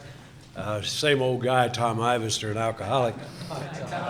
And we're shifting gears on you. I guess, hope you can tell where we're headed with this. That what we did, the old days of the emergence of Alcoholics Anonymous and sort of how things shaped into being. And then Sandy brought us into an excellent presentation about how the message forms and how we start having real substance in what we're doing. And Now it's grown in time now. We got to go to work, and what I want to do is pick up on essentially where we left off in history and shift a little bit into sort of the changing character of how we do our work and how we generate some of our service stuff. Just share a couple of little things with you about those changing times in the history part of it, and then we'll get into it. So, I was a guy that, some of you may know, I originally started AA in a correctional facility, and was blessed to be in a facility with an excellent group. And so when I hit the street, I was well prepared to engage in the program, and that's a good thing, because when the transition is fairly easy, if you're prepared to make the transition, and you got someplace to go. And I was well prepared, but when I got to what was to be my hometown and visited what was to be my home group, I swear to God, that was the worst AA meeting I've ever been to in my life. And I told some of the guys, I said, man, if we had a meeting like this in the joint, somebody would have got hurt. We used to do stuff like that, and it was really kind of a sad deal. And it's funny how you come to crossroads, and you gotta make a turn. Sometimes make the good one, sometimes make the bad one. And when I hit that, I was used to well-ordered, really productive groups and a high level of action. And all at once, I'm in a wasteland where there was a little sign of life. And my first thought would be like the next is only about 25 miles to our biggest city, Charlotte. And I knew there was a little action over there. And my first thought was, geez, I'm not going to put up with this junk. And I'm going to go to Charlotte and get in on the quick and slick stuff. But a troubling thought occurred to me. I was the second oldest guy in that town in AA. And the only other one was an old guy, wonderful fella, but he was just sort of over the hill. And so disturbing thought was, when do you become responsible? When do you take some responsibility? When do you take a stand? And that was kind of a troubling thought, because it's hard to take on that kind of thinking and then fly in the face of it. So I decided to stay, and probably one of the wisest decisions I ever made. But it was just by default. It wasn't just eagerness to tackle that. It was just default. I wasn't willing to face the guilt of walking off. The guys in Jordan heard about it, they'd have hurt me, I guess. So it was a good deal, and I had the great experience of sort of what I was alluding to with some of those early folk in the program, and really got introduced to service in a real rough and ready, raw kind of a style. And that ain't all bad, because it's a good learning stuff. If you like learning to swim, the best way to do it is get in water over your head. And you'll amazing how quickly you can learn to swim, or else you won't be talking about it. And so that's what I was. I was in water over my head, and so I had a lot of spirit, a lot of enthusiasm. I was about like a young goat turned loose, and I'm just running in all directions, doing anything that even looked like it was to be helpful. And I didn't have any real game plan for service or anything like that. But I understood what a good group was, and I understood what some of the ingredients were of making a group, so we set about starting to do that. And when you're the only guy standing in a town, it's an interesting deal. I got introduced to 12-step work in no uncertain terms, and I could regale you with tons of stories. There's nothing more enjoyable in hindsight than a 12-step call. They're not tremendously enjoyable if somebody's throwing up on you at 3 o'clock in the morning. The thrill is gone from that in a hurry. And so I was getting really up to my ears in that kind of stuff, and doing a lot of that kind of work, a lot of organizational stuff. And I tell you about the kind of thing that'll sort of shape the ethic a little bit. Along in that period, two things I want to just sort of approach at the same time. One was the emergence of resources beyond the obvious. You taking somebody and setting them up on their own. I didn't realize how dangerous that was until I got sober and smartened up a little bit. But my God, it is just a major miracle that I didn't hurt somebody permanently. I'd get tired of messing with them. I had a guy that was drink of choice. I never was familiar with that term. My drink of choice was whatever you had. It didn't matter to me. But this guy was a more refined fellow. He had a drink of choice. It was bay rum shaving lotion. And I'm telling you, I 12-stepped that guy till God knows, felt like he was a Siamese twin. And finally, I just had enough one day, so I decided to give him aversion therapy. I didn't know the term at that time, but I figured I was going to OD that sucker on shaving lotion. So when I 12-stepped him, I bought a case of bay rum shaving lotion and took him to my house. That's where the detox was at that time. And put him in a rocking chair in my front yard. And I said, buddy, I got news for you. We're going to drink some bay rum. He said, yeah. And so I started feeding that sucker bay rum till he got totally goggle-eyed. And he started saying, I don't want any more. I said, oh, yeah, you do. Yeah, you want some more. And I fed that dude bay rum till he thought he was on the moon. And it worked. He got sober for a record for him for 9 months. I didn't realize, what a crude way that was to do it. But that's back then. Most people didn't go quite drastic with it. But back then, those days that some people kind of pine for the good old days. People that pine for the good old days either weren't there or have very poor memories. One or the other. Those things of taking folk home like that and sobering them up with whatever you get, orange juice, Cairo syrup, God knows. I've given them everything potable. And just going through that stuff. I never want to go through that again. And so in the middle of all that kind of flurry of stuff, we started to get, other than Akron with Dr. Bob and that, the notion of getting a drunk in a hospital was wishful thinking at best. Didn't exist. If you had enough money to buy the hospital, you might get in under a gastrointestinal disturbance diagnosis. But for taking a drunk there under any conditions was truly wishful thinking. And so I was delighted when we started to see the first cracking of the door. Things happened, and I'll just rush it real quick with this. But it didn't happen because I came in AA, but about the time that I came in, it was the time the American Medical Association, they never did declare alcoholism an illness, but they kind of acknowledged it as like an illness. And it was enough to crack the door that later led to third-party payments, where it started to get some legal medical standing. And so it cracked the door and started to open up. And I remember when we first started to be able to get a drunk in the hospital as an alcoholic. We literally had to provide sitter service because they didn't want nurses to be bothered with that behavior. And so we literally had to do shifts and go in and work an 8-hour shift or whatever, taking care of drunks. It was interesting sometimes.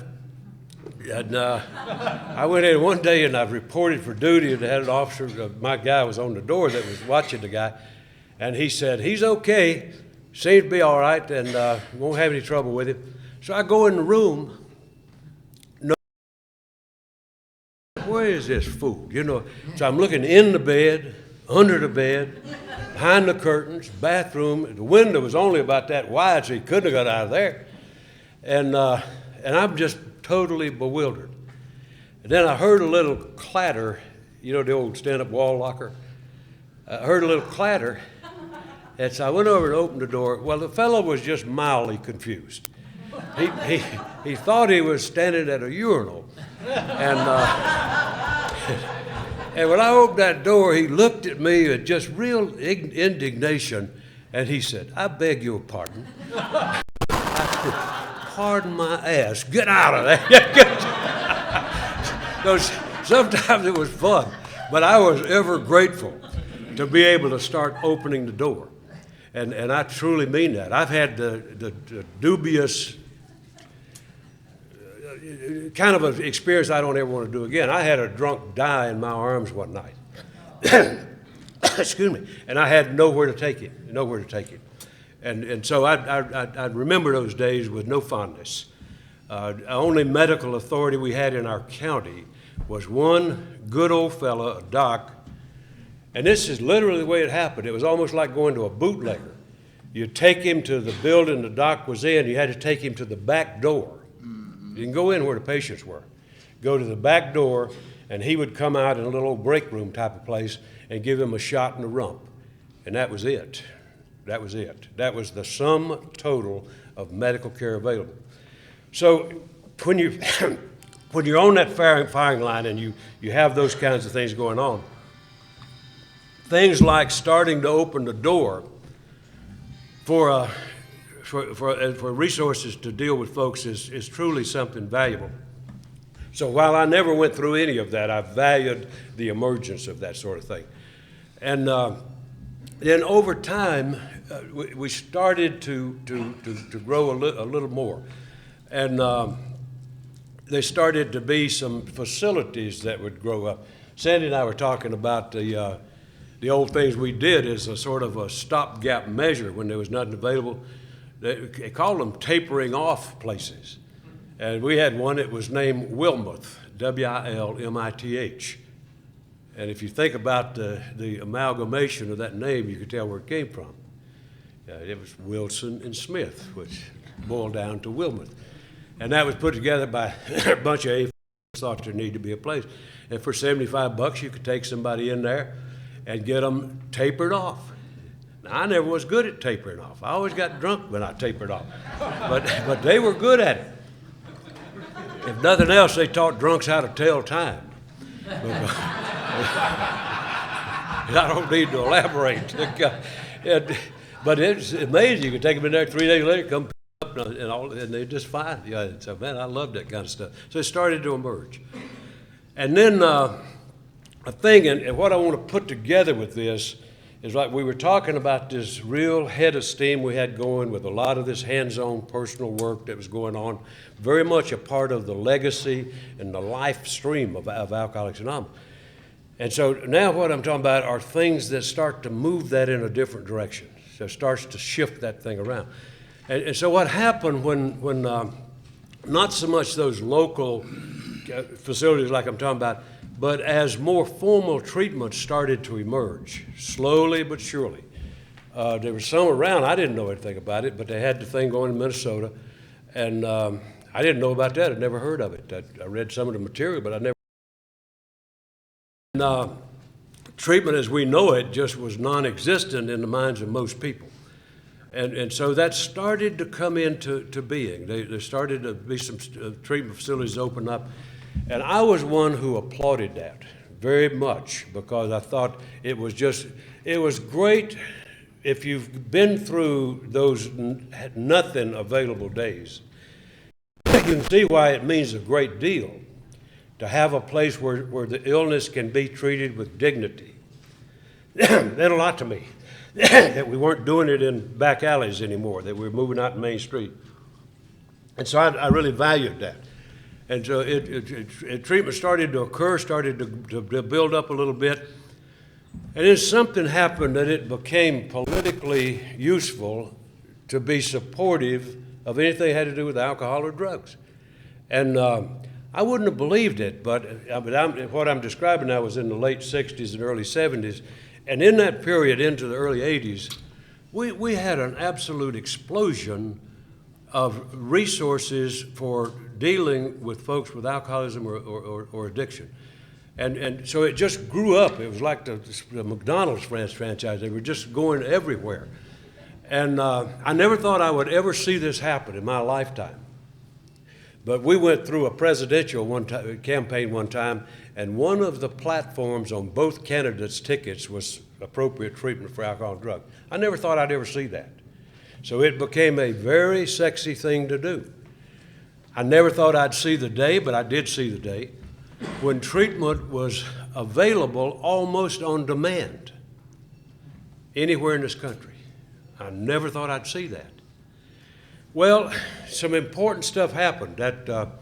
By the way, Sandy and I were comparing notes a little bit about, we both went over to Iceland and had a great experience over there. But one thing clicked with me was that those things can get out of hand grossly. And in Iceland, they have socialized medicine, meaning everybody in the country is entitled to treatment on demand at no cost and with no limits. I talked with a guy one day in utter fascination. I talked with a guy who had just finished his 101st treatment cycle. And so I was talking to some of the guys about it, and I said, fellas, have y'all ever heard of a term called enabling? And I said, what do you mean? I said, at some point, the jig's up. I mean, at some point, you got to quit this foolishness and get on down to business. But anyway, like anything can get out of hand. But so we saw this come. And what I want to share with you about it, and you believe me, I have no criticism.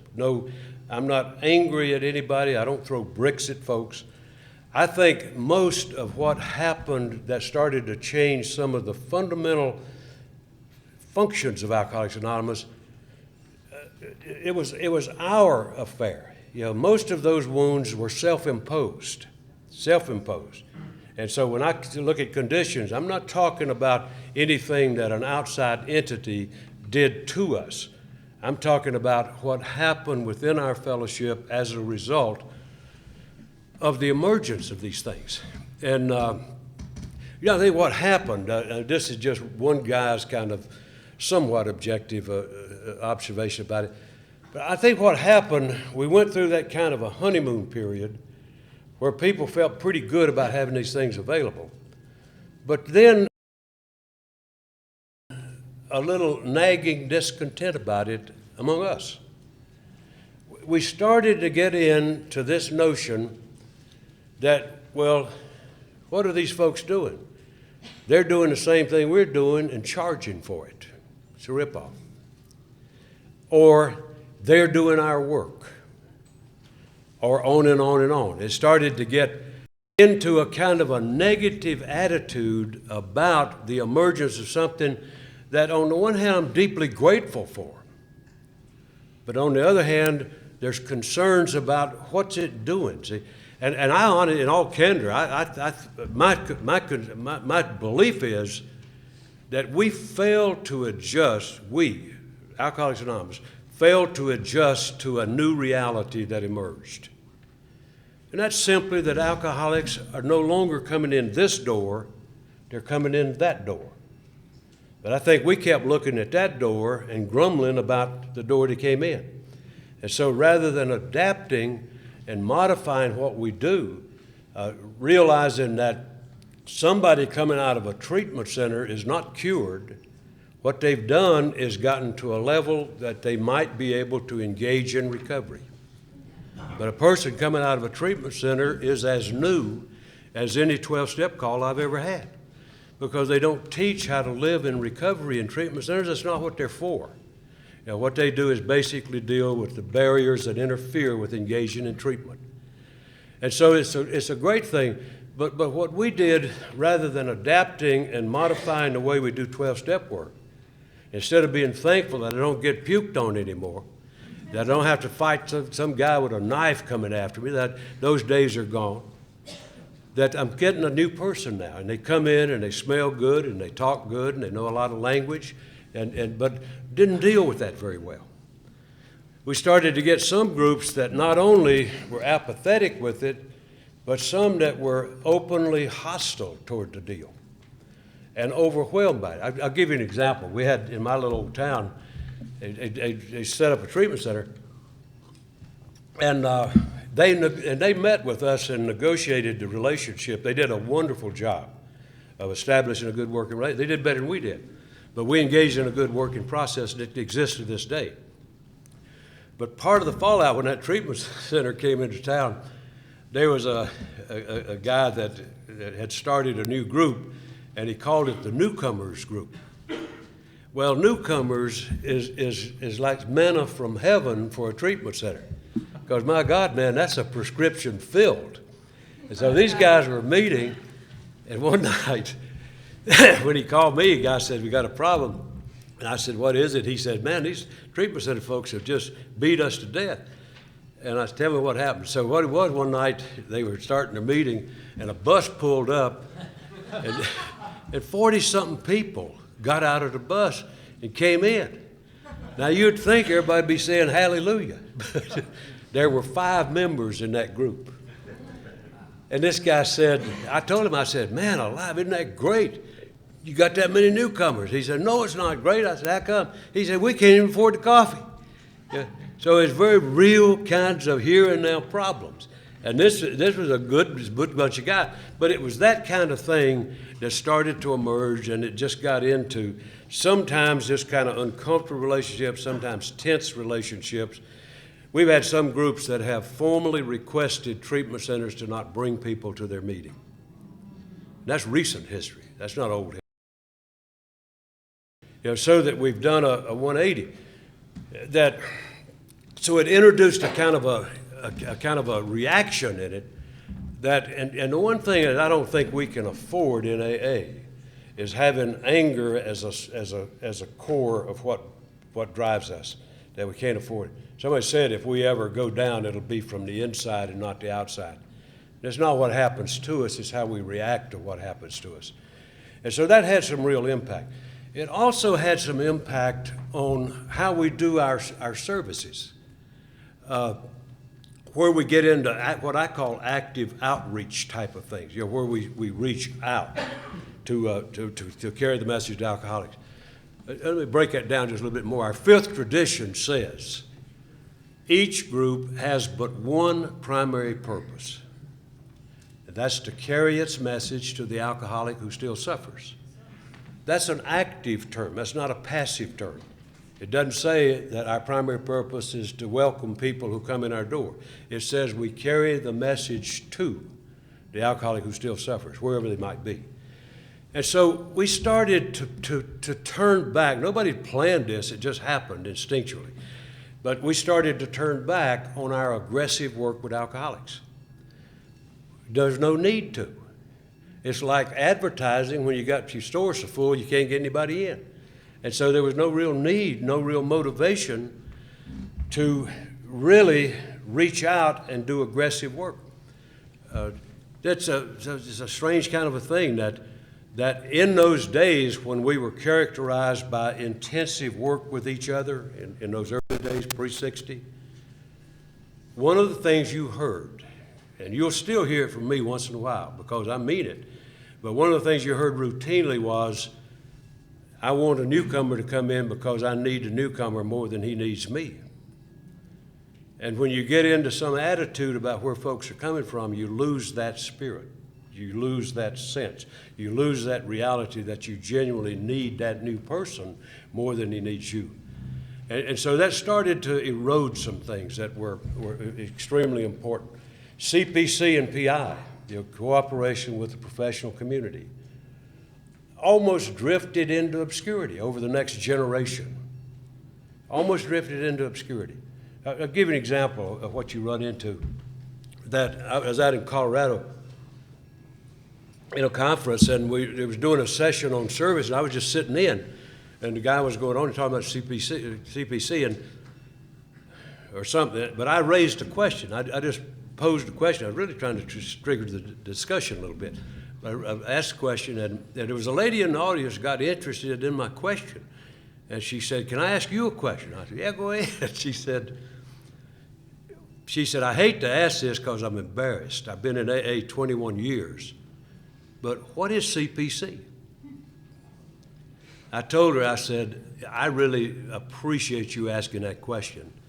And I'll tell you something that I believe you're asking it on probably 75% of the population of AA. You're asking it on their behalf. Because we've let these things drift into such disuse that they're just sort of meaningless acronyms that have very little utility or vitality in many, many areas of the country. And so when I go around, I always talk about these kind of things with people just to get a feel. And in so many places, there has never been, in the history of AA in that town, a public information activity or a CPC activity. Never in the history of the group. Happening, if you can see from this, is sort of a deterioration of that kind of real message that Sandy was talking about. We start getting into a little bit more of an objective posture in this thing rather than a real first person that I need you because it'll help me. And so we started to drift away from that a little bit. And those things started to die away. The troubling thing is that shuts us off from the world. And I don't mean to be overly harsh with this, but I don't mean to pussyfoot around either. My impression is that part of the windfall of the direction we've gone is that we probably have the lowest level of respect as a fellowship among the professional community that I can ever remember us having. It's not unusual at all for people to say, yeah, I know about AA, it doesn't work. I know about AA, we had a guy go to a doc talking about a referral process, and the doc thanked him for coming, but he said, we've got a better resource. And so we've really lost something in this thing. If you contrast that to what we were talking about of the critical role of Sister Ignatia and Silkworth, alcoholism isn't any simpler today than it was then. And our dependence on good, solid working relationship with the professional community are not lessened. They may be even greater. So there's been a lot of things that have changed in relation to that. Take that court thing I mentioned, for example, where Roland went in and met with, got the judge to give him Ebby. And he had to be a brave man to request Ebby, but he did. But if you think about that scene. Here's a guy saying, "Don't give Ebby a chance. Give me a chance with you." Where we're petitioning the court. Now today, tell me how an alcoholic in a court setting, if he's influenced in AA, tell me where the influence comes from. Yeah, it's not us. By and large, you got a couple of notable exceptions. But what we've done is a 180. We've done a 180. And today, most of the initiatives from court are by the court. And rather than having a viable relationship in that thing of trying to link the guy in trouble to a resource, we're almost out of it. And so what we wind up with is all over the country, most of the places, we see guys coming into the meeting with a little slip of paper and say, somebody's told me I've got to be here, and will you sign this? And it's, in all honesty, I think that's an awfully cheap way to treat an alcoholic. This illness is too severe for that. It's too severe. And what happens, we lose something important. I'll give you an example of that. I started naming town. I won't name the town, but I was in a Midwestern city a while back. Dropped in on a meeting, and it was a midday meeting, and I just happened to have some time, and I went in and sat in. It was a nice enough meeting, and I was kind of like the psychiatrist at the burlesque show. I'm in the meeting, but I had this thing on my mind about people getting drummed into AA, and it was bothersome to me. It was bothersome. I later figured out why, but... Sorry to interrupt your viewing. Taper Dave here. Just wanted to take a second to ask you to like and subscribe to my channel. Let me know if you like what you're listening. I've got some very good talks here, and this one's a great one. Just curious, do you think this is better than Zoom? Tell me what you think. And I had that on my mind, and they had a routine set. It wasn't only ritualized, it was organized. The secretary sat on a little raised dais out in the middle of the floor, had a desk, had an inbox.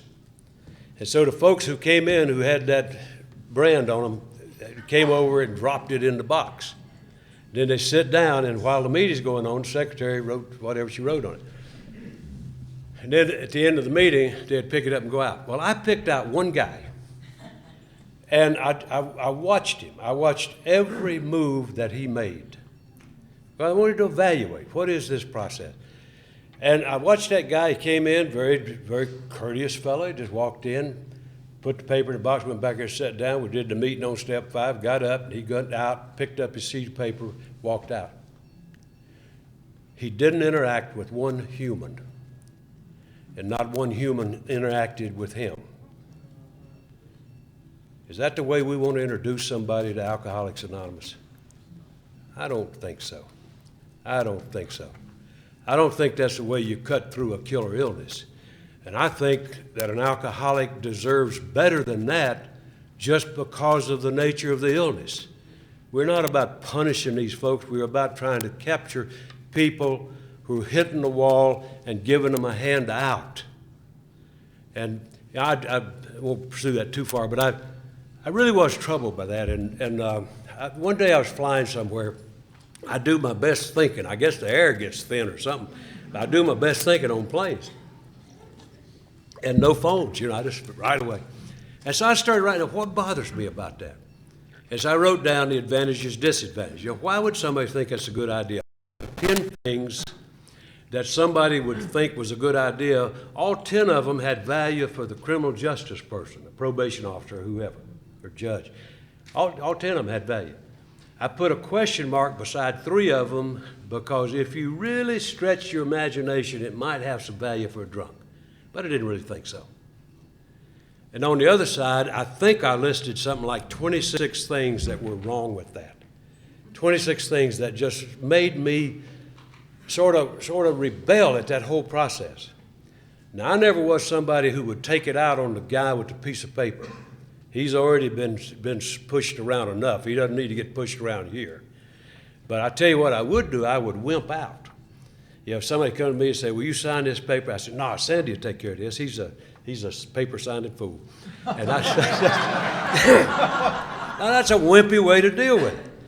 But it just grated on me to do it. And so I'd chicken out. And so I wrote down what it was, Bob, and it was just a whole bunch of things. When he walks in the door, he's branded when he walks in. He's an inferior member when he walks in. He's in a demeaning position in relation to the rest of the group. He feels like a second-class citizen. And a lot of times we treat him like a second-class citizen. You ask somebody to do that, and if somebody signs the paper, don't even look at the guy, just some kind of a rote thing. And I wrote down one I had never thought about, which explained why I didn't like to sign them. When I do that, when I sign that piece of paper, 2 things happen. I establish affiliation with the criminal justice agency on behalf of my group. I establish affiliation because I'm engaging in a process got nothing to do with AA. The other thing is, it changes the basic nature of my relationship to another. I'm not going to be a validator or an inspector or a quality control guy. That's not my function, because when I do that, it changes that. What we're talking about here this morning, the power of that message is 2 people sharing together, not one in a superior position, the other in an inferior position. That just bastardizes the process. And so, anyway, by the way, we tackled that in our town. I was meeting with a committee one night, and I said, why don't we tackle that paper thing? And an old boy said, oh, God, Tom, you never get that thing stopped. They do it all over the world. I said, well, let's don't worry about the world. I said, let's just take our little old place here. And so we went to work and taking just that crudely written stuff, handwritten. We went to meet with the director of the probation agency, laid out the thing. He acted like he was threatened. If we go, any agency person would get a citizen stomping in, he's going to feel that way. So he's tensed up. And then he read that one I was just talking about the change in the nature, and he said, well, I'll be damned. I never thought of that. I said, me either. And so we changed that. And from that day to this day, there hadn't been a piece of paper in our group. And so one man can make a difference, eh? One man can make a difference.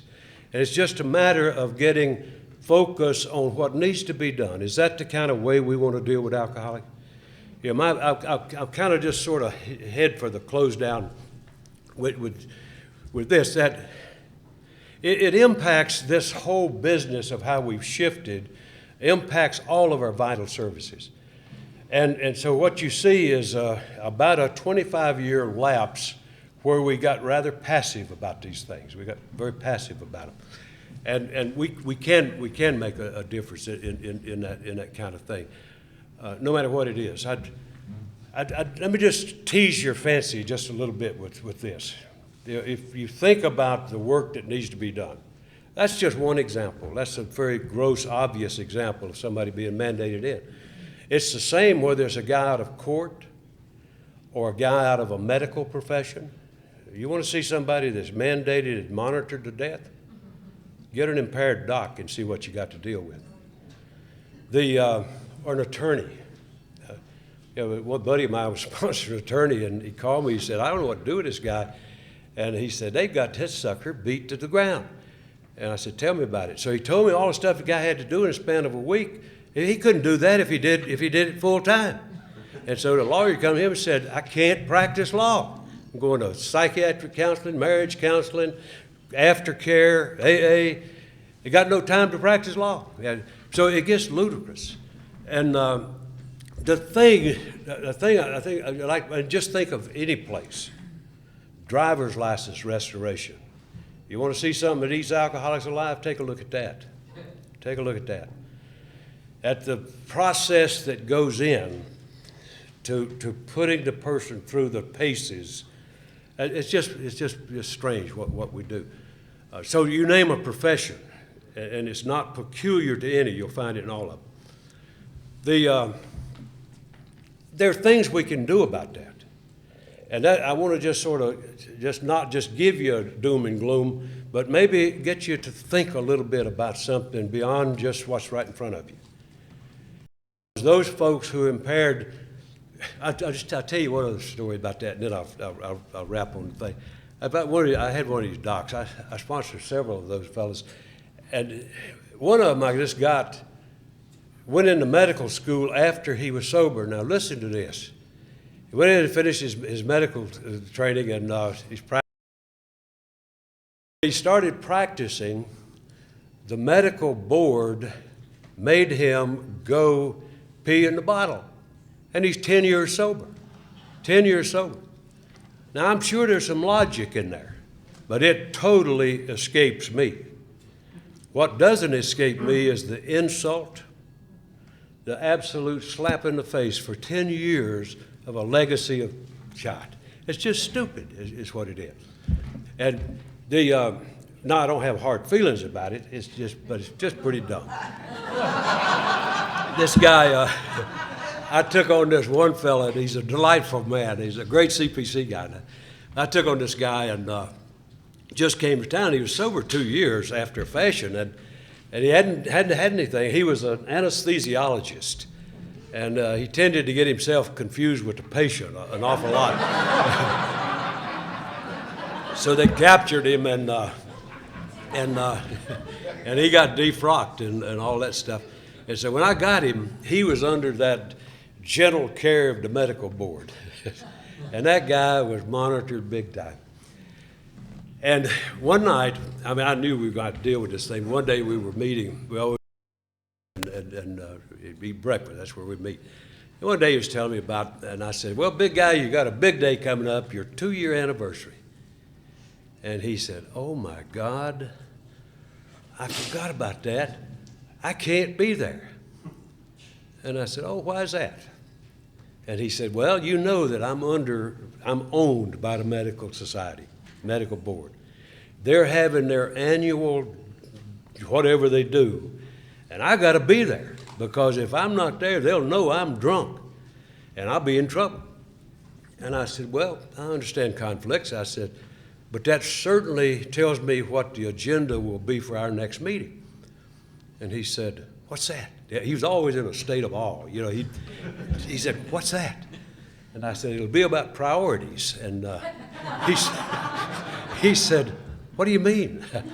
I said, well, when the things that come to you as a result of your activities in AA become more important than what you do in AA to make them happen, your priorities are shot. He understood that. And that old boy just turned gray. I mean, you could just see the blood drain. He turned gray. And he said, I swear, Tom, I don't know what I'll do, but I'll be there. Be there Saturday. I said, okay, that's good. He came in that night, and this was a dress dude that he had to go to, so he was dressed in a tux with a zebra tie and a zebra cummerbund. So I took him around to everybody in the room and introduced him as the offspring of the mating of a penguin and a zebra. Well, we had a great time. We had a great time. And then he went on up there and put up with the stuffed shirts, you know. But see what I'm talking about? If in things, those are well-intended people. They're not trying to ruin the guy. But what happens, and part of it is just because of our failure to reach out and engage in the process. What happens is that they move in to territory they ought not to be by default. They're making up for our absence. And my belief is that when the helping agency, I don't care who it is, starts having influence inside Alcoholics Anonymous, it's out of whack. And if we get to influence the outside agency, we're out of whack. What is called for, CPC means cooperation with the professional community. Cooperate means work together. Work together. Because what they're doing is legitimate, what we're doing is legitimate, and all we need to do is close that gap. Close that gap. So it's not something that you logically think about very often, I don't think. But you think of how many docs get into anguish, or attorneys, or pilots, or whoever. And while we can't handle their business, most people would have little objection to sitting down at a table and saying, how can we work together more effectively for the good of the client? Most people would be quite open to that. They wouldn't be open to us going in there telling them what to do, you know, how to do it, all that kind of stuff. They'd run us out. But if we approach that in a helpful way, we do a lot of good work, a lot of good work. I'll give you one last example of how easy it is. I've got interested I've had a lot of business with lawyers, one form or another, but I got interested. I sponsored a bunch of them, and they were really folks intrigued me, and they had a system. It's got a name. It's a very gentle name. It's called PALS, P-A-L. I'm not sure what it means, but it's a nice term. But it's a sort of a gathering point for captured lawyers, you know, the ones that are in trouble, going to lose their license and all that stuff.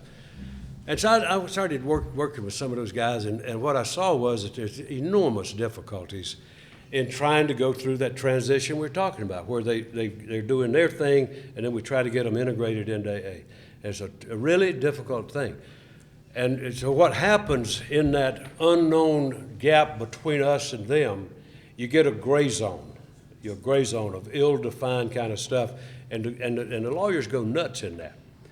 What they do is try to use a recovered lawyer as a sponsor/monitor.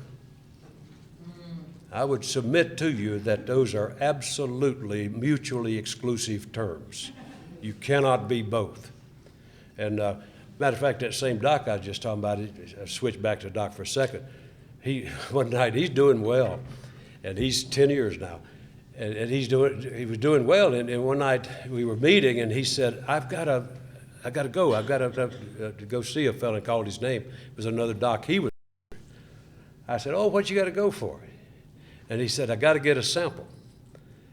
And I said, no, you don't. And he said, oh, yeah, I do. Yeah, he's got to get it in. And man, they're on his case. And I said, no, you don't.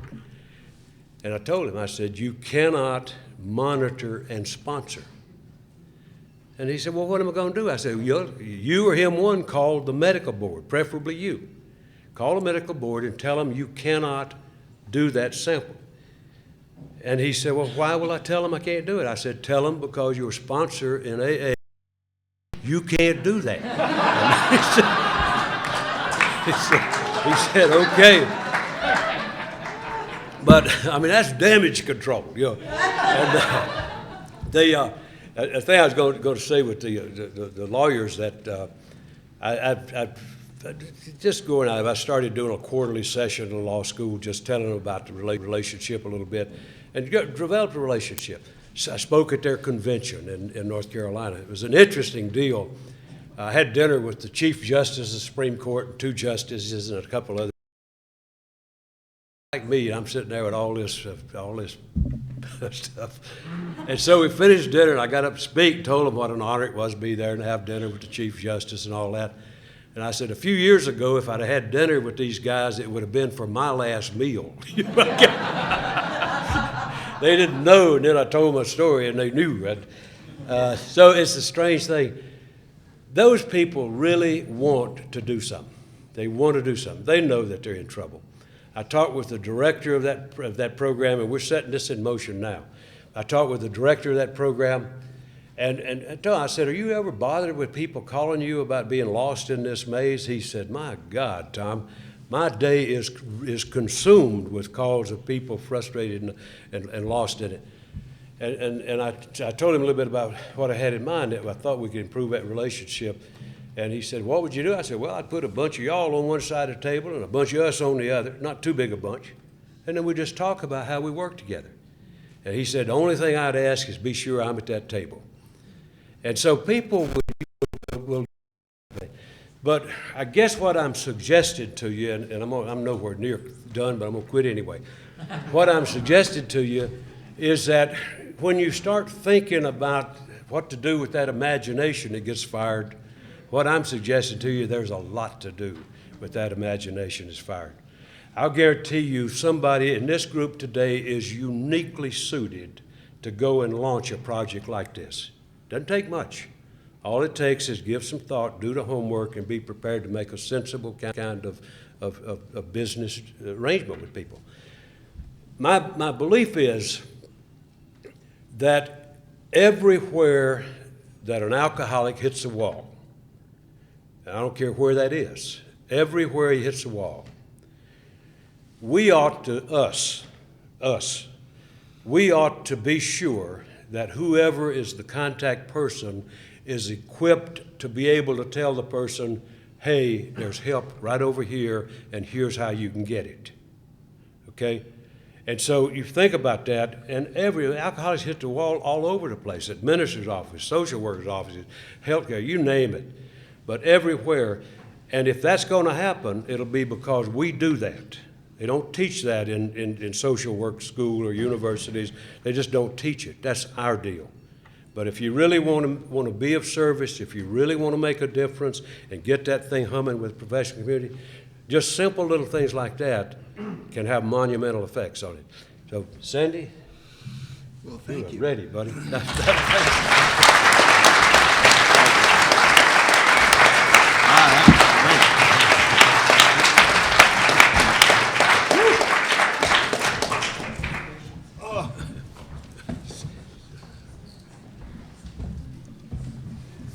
Well, now we'll shift gears to the message. And I'm going to try and draw some of the same analogies that Tom did.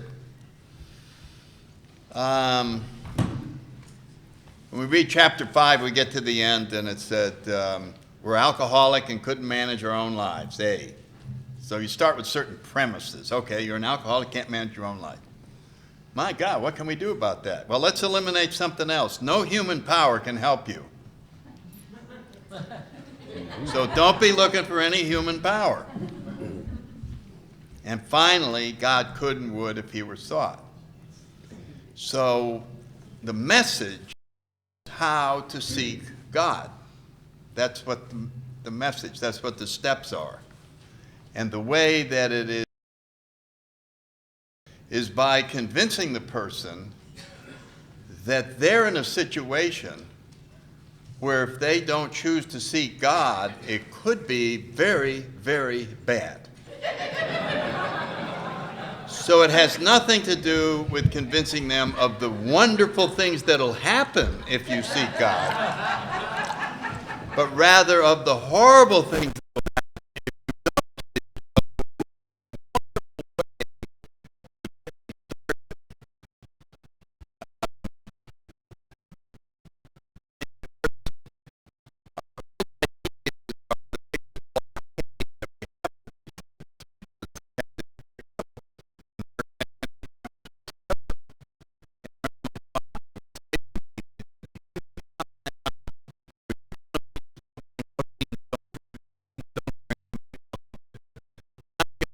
we got to get on the spiritual path. So let me take a spiritual inventory of you.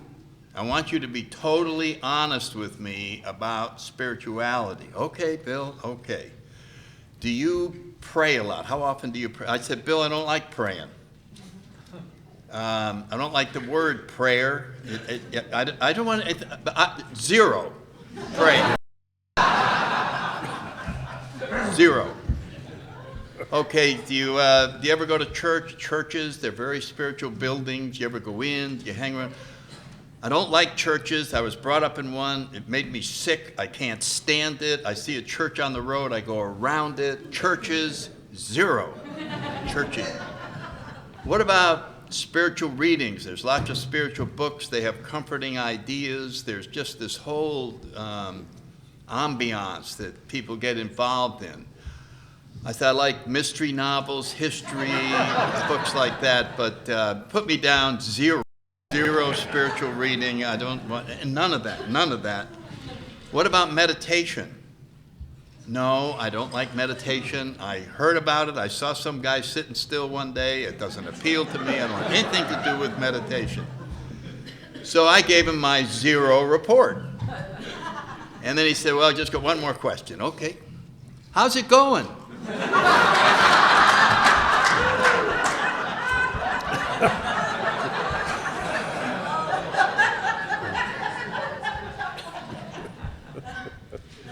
So there is no comparison of theories. There's comparison of results. Results. I had a great theory about how life ought to be lived. I was wearing a wristband from a nut ward, no one would listen to me. And so I had my plan for living, my ideas, and they produced terrible results. Then there was AA and program of attraction. Yes, I do like what they have. Wow. Well, this is how they got it. We start out from a position of desperation, and then we are led down this path. Essentially, the path is an inward journey to our own Creator, which is part of us. Bill said the fundamental idea of God is inside of us. It's been there ever since we were little, much like the idea of a friend. And as we discover in the steps, it's blocked. There's a lot of things blocking this contact with this spiritual energy, this higher power, and it's convinced it doesn't exist. I've never felt it. I've never felt any great spiritual awakening. As far as I'm concerned, it's all just a theory. That's right. You're right. Nobody's arguing with you. But we have actions that, if you are willing to take them, will remove the blockages to this energy, and you will feel it, and then we can learn how to maintain it. So, that's a very short summary of what the steps really do, and so I never realized what the power of a decision is. How do you become a believer? Well, how'd you become a non-believer? I don't know, it's about 9, I decided, screw it. So you became a non-believer by deciding to be a non-believer. And so now that's good. You made that decision. And we ask you the same question. How's it going? Which is the same thing you do with any other decision. Well, I decided to live in St. Louis. How do you like it? I can't stand it. Why don't you move back to Chicago? In other words, I decided, and then I got results. You decided to be a non-believer? How is it? Maybe that wasn't a good decision. Well, how do I become a believer? I decide. Made a decision in the third step. It's really simple, isn't it? Okay, so now I'm a believer. Now what do? We watch the results, and we compare them. Well, I've been a believer for 3 years. That's a lot better than being a non-believer for 3 years. You see, it is amazing how practical a lot of this is. I just make a decision. And so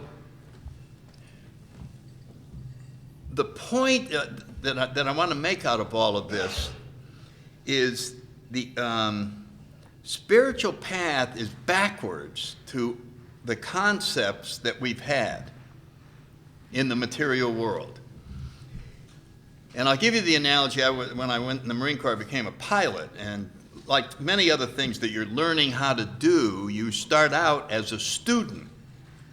So you start out with an instructor in the plane with you.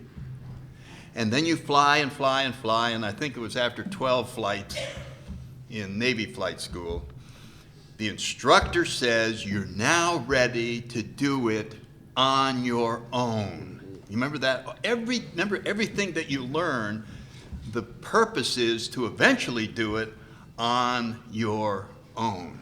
You know what I'm saying? And then they give you the plane, he's not even in it. And you go, oh, I'm doing this on my own. Now, if you try that in the spiritual world, you're doing nothing but asking for trouble.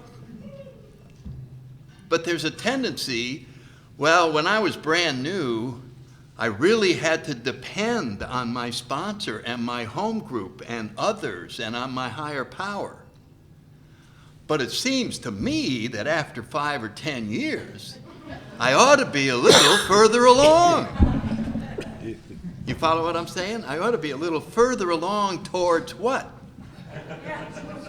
Independence. You see the trick that goes into this? So part of the problem with the spiritual message is that as success comes along, it works against it. A good example. Back in the old days, it was not uncommon for a city or a town to only have one meeting a week. One meeting. You know what I mean? And Wednesday night, we meet at Al's house from 8 to 9. Now, you got to get through, as an alcoholic, you got to get through till next Wednesday. And if you ask the old-timers how they did it, they said, well, I'd try to find Joe at some point during the week and get together for coffee. Mostly, I just prayed a lot. Now we got morning meetings, noon meetings, night meetings, afternoon meetings. I mean, we got everything, clubs, we got everything. Now we don't have to pray a lot.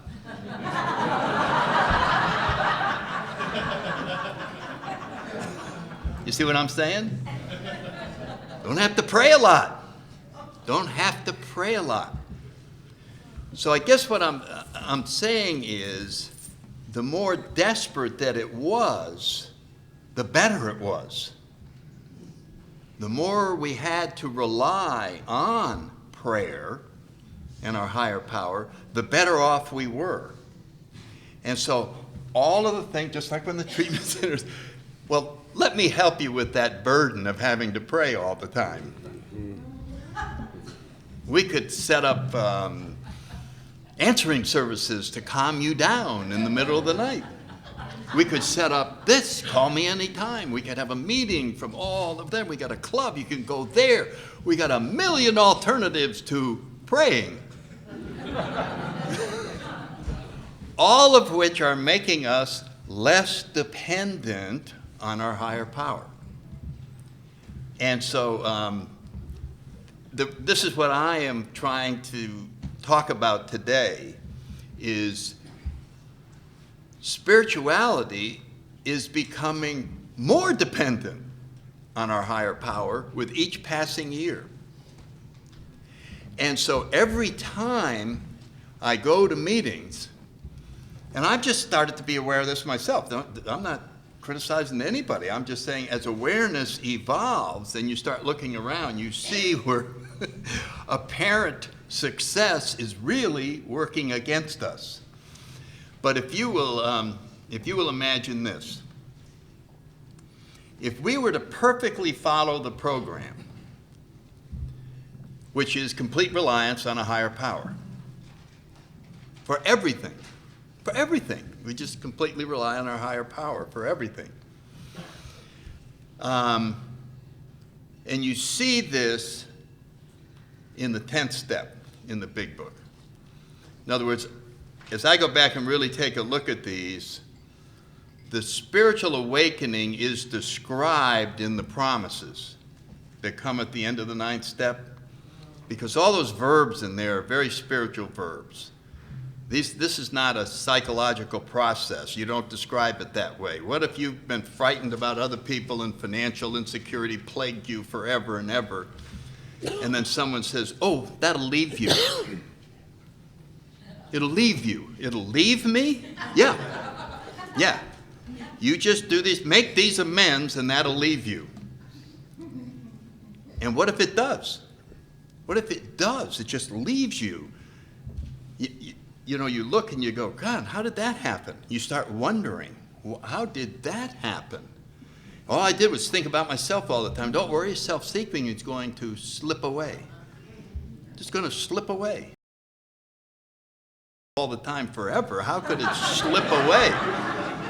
Well, just do this inventory and make those amends. Go back, go out there and talk to those people, go da-da-da-da, and then you go, geez, I am a lot freer. What's going on? What is going on? And as each one of these very unusual events occurs, an awareness starts to build. It's no longer 6 coincidences in a row, and then we get to the last sentence in the promises. We suddenly realize that God is doing for us what we could not do for ourselves. That is a spiritual awakening. It is an awareness that all of this stuff is happening because of God. And it's just, oh my God. So right after that, in the big book it says, we are entering the world of the Spirit, as it starts talking about the 10th step. Now we've done the work. We've done the work over here. We've removed the barriers. We've gotten rid of the stuff that's blocking us. We've settled with the past, enabling us to, for the first time in our lives, live in the now. Well, the now is the only place that God exists. It's the only way we can have contact with this power. And the power does exactly the verbs that the promises were describing. Because Bill goes on the 10th step to describe spiritually our relationship with alcohol. I don't know if you remember that. He says, we haven't sworn off.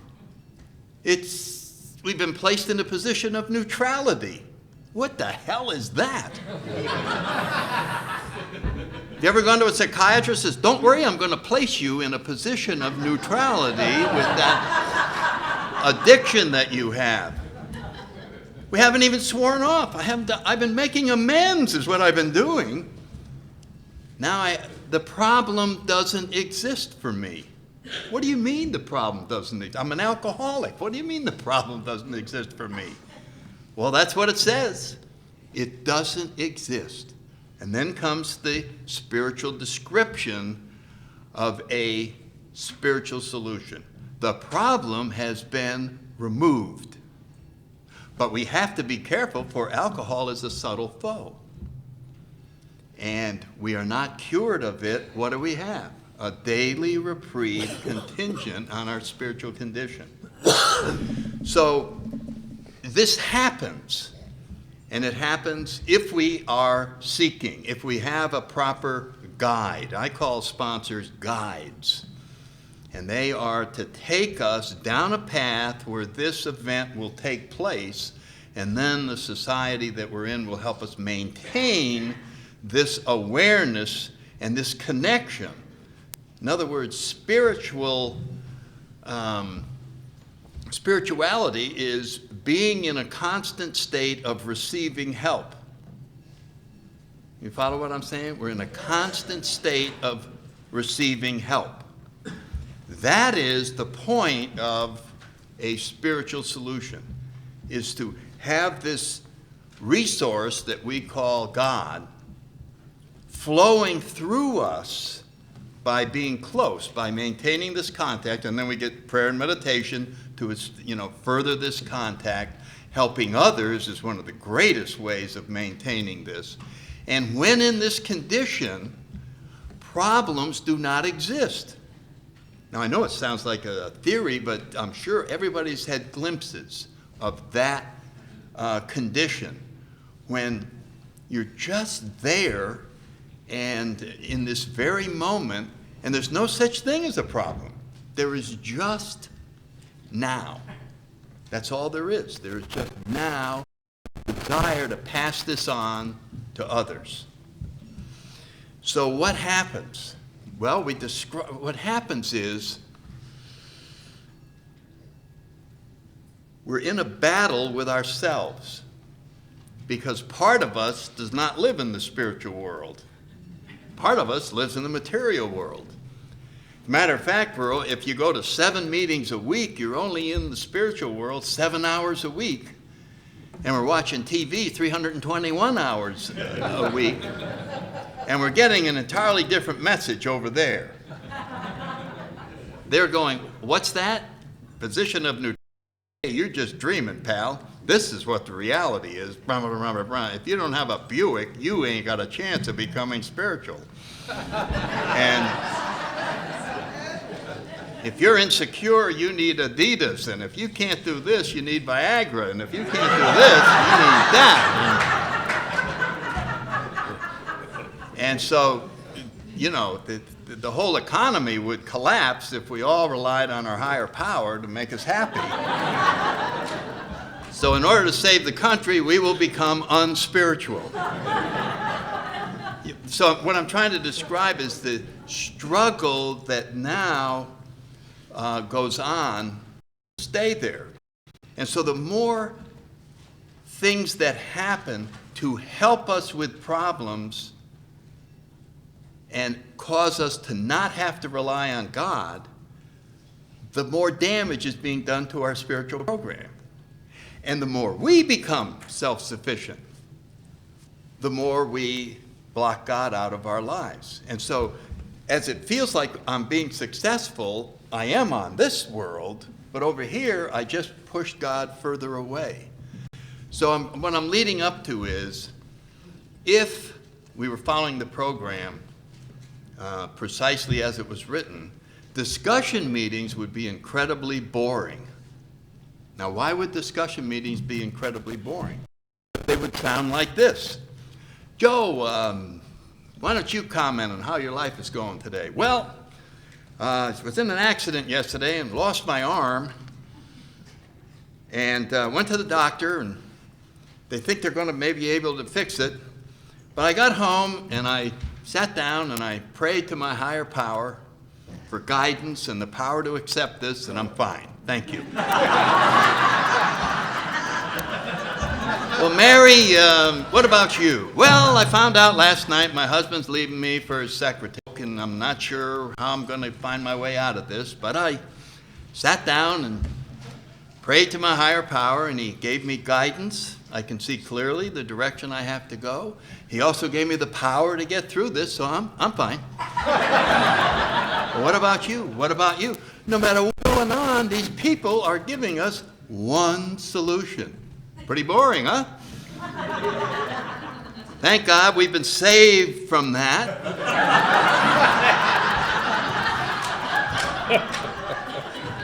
And you can safely sit in almost any discussion meeting and hear nothing but solutions that don't involve God. And I'm guilty of doing it too. Well, what I told myself was, I'm going to have to show a little more tolerance for my boss. Because the program taught me that I've got to be patient, and I've got to be more tolerant, and I've got to be beep, beep, beep, beep, beep. That's just me, no God. And maybe I become a little better at being patient on my own. Okay, now I've blocked God out further. Do you see what I'm talking about? Even as it appears that I'm making progress, I'm not. My own progress is making me less dependent on a higher power. Isn't that a paradox? You see what I'm saying? Anything I accomplish on my own may go well in this world and in one set of evaluating myself, but over here it's working against me. And so what is the message? That's what I'm saying. we got to go back and look at this. The message is to rely totally on my higher power. Look at the 11th step, at the end of the 11th step. Praying only for knowledge of his will for him and the power to carry that out. Knowledge of his will for us and the power to carry that out. That's it. So I came up with these. These are just things to help explain it to me. Here's what I think God's will for me is. I think God's will for me is this. God would like to be involved intimately in every problem and decision that I face in order to give me the guidance, the intuitive answer, so that I will be free and carry it out. That's what I think he would like to carry it out. That's what I think he would like to do for me. Now here's the problem, as I see it. He's very stingy with this help. I rarely get any of that. You know why? He put a condition on it. I have to ask for it. Now, wasn't that awful of him? Because he knows that I rarely ask. And since I rarely ask, because I enjoy doing it on my own, I rarely get helped of that nature.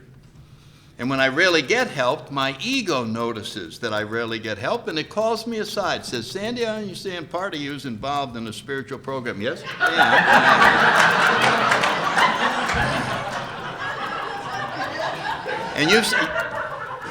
And you're going to give up self-sufficiency and totally rely on, oh yes, that's what I'm doing. I'm moving over there. Well, God only helped you twice last month. Are you sure you want to get involved? I said, that's a good point. Should save a little self-sufficiency in case he's too busy to do it. And this is what is going on as I'm trying to move in this direction. Part of me is trying to pull me back. And Bill writes about that in the 6th step in the 12 and 12 when he says, this is the middle of our existence. That there's a knock on the door. You know, the book God Calling, every time I see the book God Calling, there's a painting in a church that I go to, and it shows God, or the God of that church, standing at the door, knocking with the beard and the long hair, and you know who it is, and he's knocking. Whatever your vision of a higher power is not, and you're the one, you're inside. So I'm picturing me inside, okay? And there's the knock on the door, knock, knock, knock. I go, who's there? God. God? Yeah, I'm here. You wanted me to take over your whole life. You wanted me, praying only for knowledge. Well, I'm here. I'm yours. This is it. I'm here. Wow. How do I know it's you? Well, what do you want? What do you want me to do? Want me to do some miracle? Here. I'll bring your mother back to life. She's sitting there right talking to you. Hi, son. Yeah, that's God. Oh, really?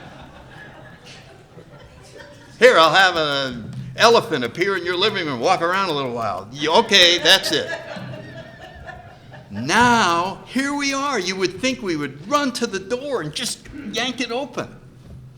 You think we're yanking? Are you yanking? What are you doing? You're thinking.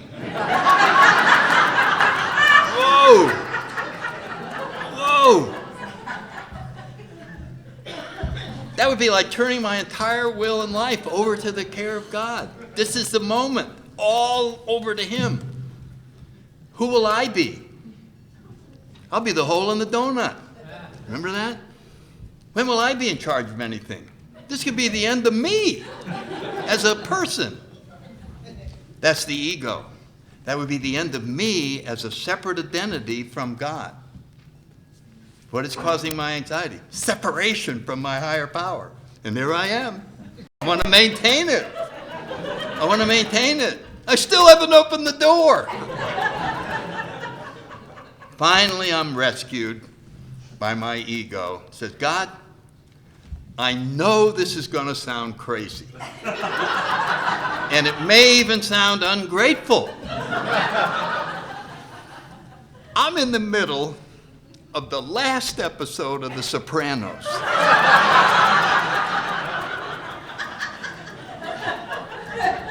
Is there any way you could come back? Hello? Hello? Now I go to the door. There's no one there.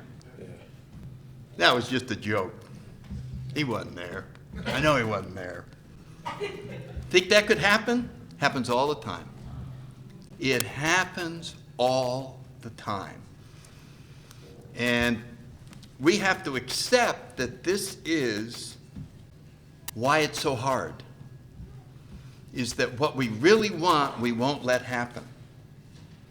And so that's why we need each other, and we need people who are further along the spiritual path. You follow what I'm talking about? In other words, this is not a theory. This is really true. This is the point of the whole spiritual journey, is to get closer and closer. That means more and more dependent on this higher power. And so in the sixth step, Bill calls this the riddle of our existence. Go look in the 12 and 12, you'll see the words, the riddle of our existence. It is our struggle to maintain our misery. To maintain it. It is a lot of spiritual writers write, the hardest thing for mankind to let go of is its suffering. It's who I am. That's what I. And so he writes that the answer may only be in the mind of God, but he has some ideas. And one of the problems is that our character defects give us pleasure. And that the step has a problem in it. The step's problem is it's too extreme. Spiritual help is too extreme. Have you noticed that God didn't make us social drinkers? Didn't make us. He won't let us have any alcohol at all. The solution to alcoholism is zero alcohol. None. And for an alcoholic, that's too extreme. But then we find out that if we work these steps, we are given a perfect release from alcoholism, the of neutrality, and the biggest problem we've ever had is gone. Been lifted out. Doesn't even exist as long as we maintain our connection with this society and with the spiritual awakening that we had. Why don't we do that with all our other character defects? Why are they still looking around? Why am I still greedy and lustful and envy? And why do I gossip? And why do I keep doing? What is wrong? That is what we need to always be working on. That would be a very constructive goal and type of meetings to have, instead of, what do you do if your boss doesn't like your memo? I mean, I'm just saying this might be a path to spend more time on. So in other words, this area, now I've thought a lot about it, and so have a lot of other people, and it's fun and it's talk about. And the more we talk about it, the more progress we can actually make in that area. And Bill was right. We like our character defects. Who doesn't like the gossip? It's, and I remember going, Dr. Bob, that's the worst, that's going to hurt AAA. The gossiping. So you think about it. Wouldn't that be wonderful to just have it lifted out of drinking was? Yes, it would be wonderful, wouldn't it? Yeah, most of it. I'd like most of it. Where did that come from? Well, I'd like to stop originating gossip, because that is very, very bad. But if I'm simply relaying something that's going by, I'm just like a telephone pole. So I would like God to remove all initiating of gossip. That's not what it said. It didn't say that at all. And besides, God won't do that. You want to get rid of it? It's all gone. Well, let's move on to the next character defect, because I'm not entirely willing to have, lust. Gone, zero, none, gone. You're sitting there lust-free. Lust-free? What would that be? Lust-free? Sounds like you're dead. Lust-free? Do you see? And so we could go through all of these with all of this, so you can see our struggle in this spiritual program is how to move in the direction of perfection and to never stop. And so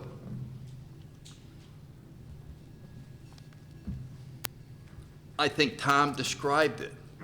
The more comfortable and the more other bodies, or the more the outside world solves our problems for us, the less desperate we are, and the more we're liable to settle for mediocrity. And I think that's what we're describing. It's a sufficient program. It's there's meetings, there's this, but where's the enthusiasm? Where's the excitement? Where's the ball of fire that just ignites anybody who comes near you? We have to ignite it again. And we need igniters, and you can become an igniter. And so, but we need to know what that message is so that it ignites. If you haven't been ignited yet, then you haven't sought enough. God could and would if he were sought. So we become seekers, and we just go, I've been sober 15 years. I don't know if I've had that peak experience. I'm going to find somebody who has had that, and I'm going to go have it happen to me so that that's what I'm passing on. That makes sense? Makes sense to me. It means we can't settle. See, here, I'm over here trying to make the message more powerful, and Tom's trying to show how service can be made more powerful and more effective. And then the two combined will have us right where we want to be, where that same excitement, because a spiritual awakening is an incredibly wonderful thing. It is why we're alive. So I don't know if I've made any sense about trying to take the message part of it and show how the message could suddenly become very dull in a way. Yeah, oh, you're new, oh, great, we eat lunch here, and we're over here, and we're over there, and then we go to a dance, so you're gonna love it in here. You're gonna love it in here, and it could be a semi-wonderful life. We might even keep people sober till they die.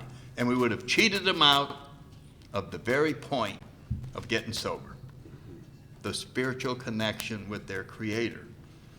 So let's look at these things as blessings and liabilities at the same time, these extra help that come from wherever, and get back to the primary purpose, which is to guide someone into contact with their own Creator. Thank you.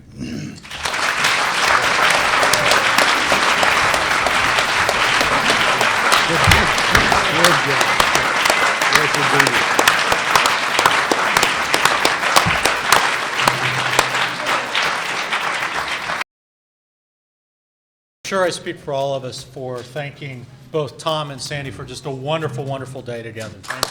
Thank you,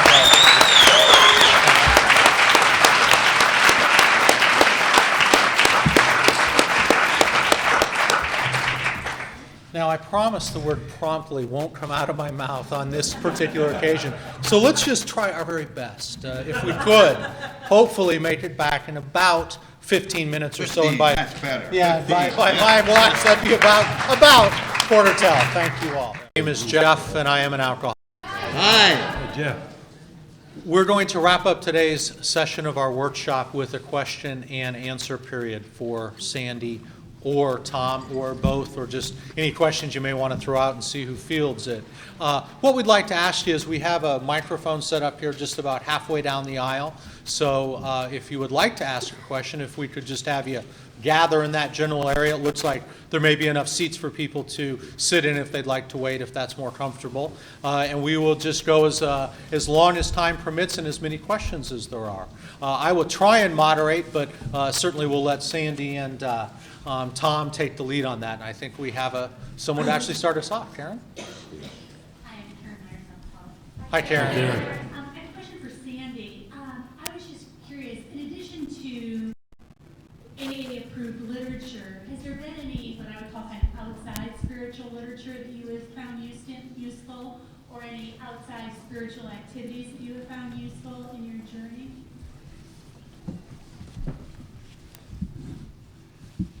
Well, my answer is yes, but I'd rather tell you about them afterwards, specific authors or specific anything, rather than put it on the tape.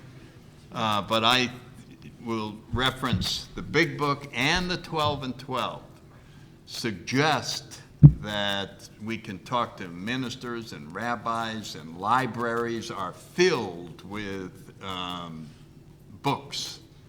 And so a search is exactly that, a constant seeking. But I want to make the point that it is not in order to find an alternative to Alcoholics Anonymous, but rather how to make a deeper effort in steps 11 and 12. And for that, encouraged. Matter of fact, I'm doing a workshop down in Tampa on Sunday on taking personal responsibility for your own spiritual growth. Coming up on that. That, in other words, as we start, and we always say it's a we program, and then all of a sudden you go, well, here I am doing something on my own, I must be doing it wrong. But we're not doing it on our own. We go and we get guidance in an area, and then we can talk to our sponsor about it. With God, I just had this wonderful thing. And there's a sentence, I think it's in the 12 and 12. People of very high spiritual development always insist on checking with others the guidance they feel they got from God, so that as we're doing this, we come back and go, guess what, sponsor? I just had this idea that just came to me from God. I ought to leave my family and go to Guatemala. I don't think that came from God. I think let's check lust. And we'll get some feedback. But you see what I'm saying? Yes, lots of other things. Please. My name is Julia Goodman, and I'm Alcoholic. Hi, Julia. Tom, I want to ask you a question that we talked a little bit about yesterday.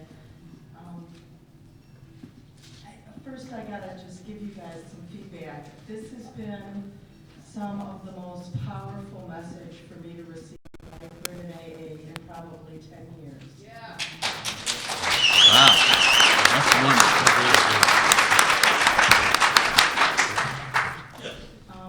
I am currently serving as alternate DCM for District 40 in Northern Illinois area, and I plan to stand for the DCM position at our district elections next month. And if that occurs, then I'm going to be looking at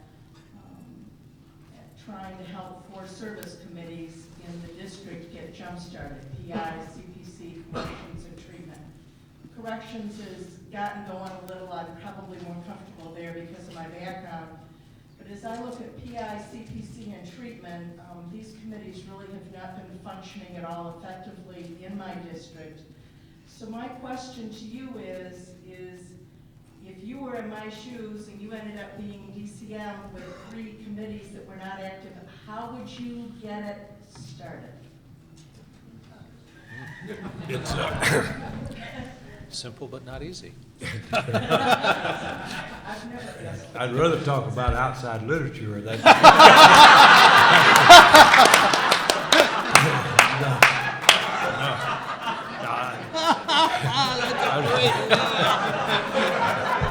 I read a lot of outside stuff too, and I'm just amazed how many of those folks have captured our AA philosophy and what they do.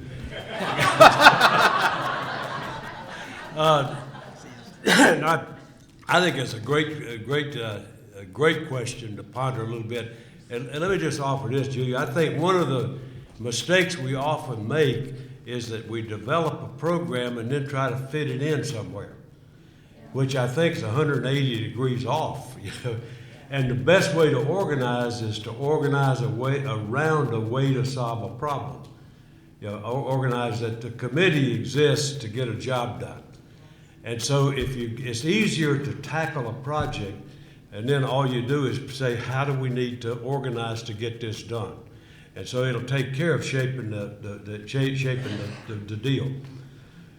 And I say that for one other reason, that in doing service committees, and what I find is that there is at least as much, if not more, value in the preparation to do the project than there is in the project itself.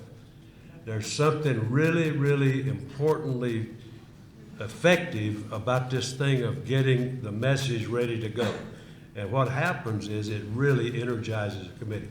So two things. One would be to focus on the problem you want to solve, organize, get it done, and then you got a committee there. Okay. Yes. Thank you. Thank you. I'm Kitty, visiting from Columbus, Ohio. I'm calling from Hi, Kitty. Welcome. Flew in for this workshop. Sandy and Tom, thanks so much. I'm really learning a lot. My head's spinning, so hopefully I get this question out of it. I love working with newcomers. It's just such a treat. And I learned something today. One of the many things is the business of that I am resistant to treatment, and I don't know what to do. I'm having a very hard time carrying the message. The desperation isn't there because somebody's fixing the meals and they already are working a program, so they don't really depend upon AA. The sponsorship relationship is the same, and I don't had a treatment facility move in my neighborhood. I thought, yippee, they're right in my backyard, and golly, it's just not working well for me. And there's a lot of guidelines, and I need to fit into their program in order to carry the AA message, and I just feel like I'm complying with their rules in order for me to carry the message. And so, but one thing I've learned today is that it's my responsibility that no matter how the alcoholic ends up in the meeting, that I just need to do my best. So I'll throw that out there. I don't know if it's a question, but we were talking about raising the bottom that another alcoholic hits, but I don't know what the missing link is, and maybe give me a suggestion. Glad to be here. Thanks. With my hearing deficit, I may not have caught it accurately, but I think you were talking about how to carry the message effectively in an environment that may not be supportive of what you're doing, that may be congruent with what you're doing. I would just offer this, that I mentioned earlier that about designing an effort to fit the environment where it's going. What I mean by that is a lot of times when we're working with an agency or a facility, we get trapped into the notion that we have no influence on what they're doing and are sort of helpless to deal with that thing. In fact, Julia has a copy of it. There's a little 4-step process that we've worked out. Now here you're talking about carrying the message personally. But if you want to broaden that and talk about how you get a program to work effectively in a place, and I think the same principle would be there. Well, let me take the simple one first with a personal thing. When I go into a facility, all I want to know is who's in there, but more particularly, I want to know what my function is. And my function when I go in there is to be a good example of Alcoholics Anonymous and carry an effective message to whoever's listening. And so I don't get caught up in a lot of details about that, unless there's some bizarre thing out of whack. So the key to me is getting real steady and realistic about what I'm doing. I want to go in there and do what's right the best I know how. And so I just ask God before I go in to help me do just that. And when I clear out all the other stuff and get down to the essence of what I'm about, I don't care where it is. I could carry the message in hell if I get ready to go. And so that, from an individual standpoint, I certainly do that. But I'd like to just expand that just a bit, because a lot of times we really do just sort of throw programs in without a lot of thought to what they do and where they're going to do it and how they're going to do it. It's almost like throwing mud on the wall to see what sticks. And so I made up my mind a long time ago, I will never develop another program in any facility, I don't care what kind it is, without having a substantial meeting with the senior manager of that facility.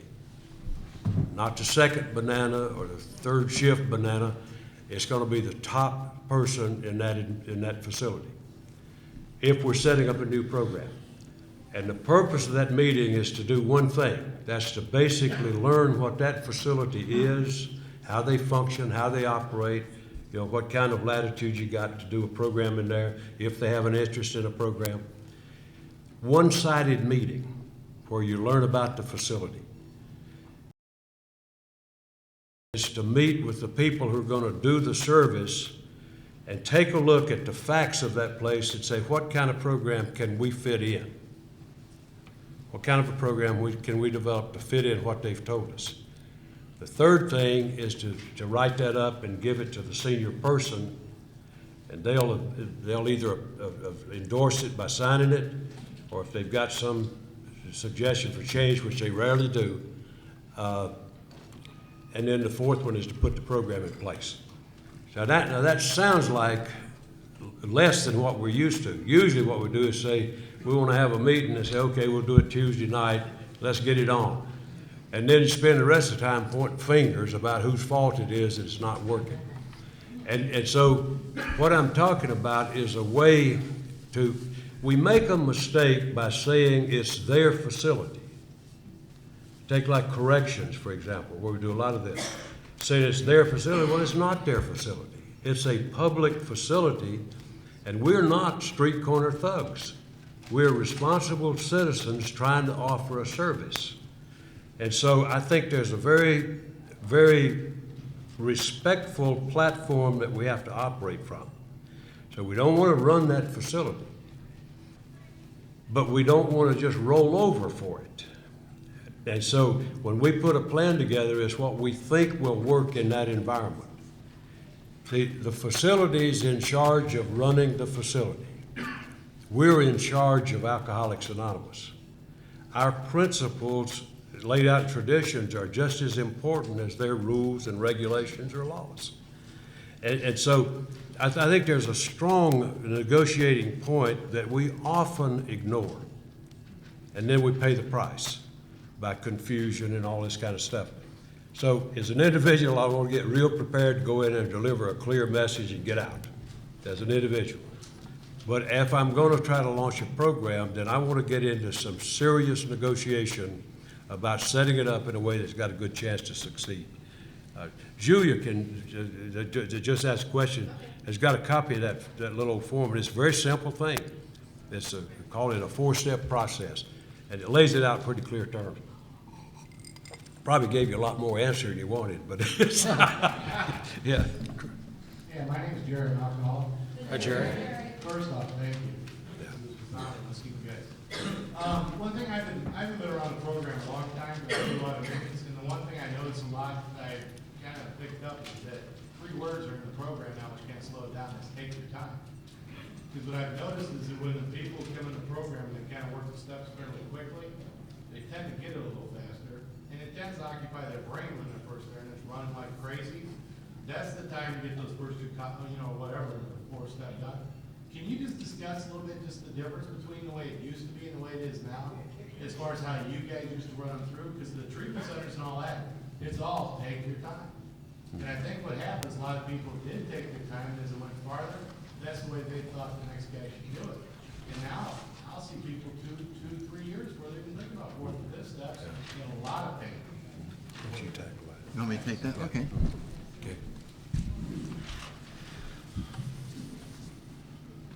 Well, I look at how long it took Dr. Bob to do his ninth step, and he'd been sober, God, I think around 5 hours.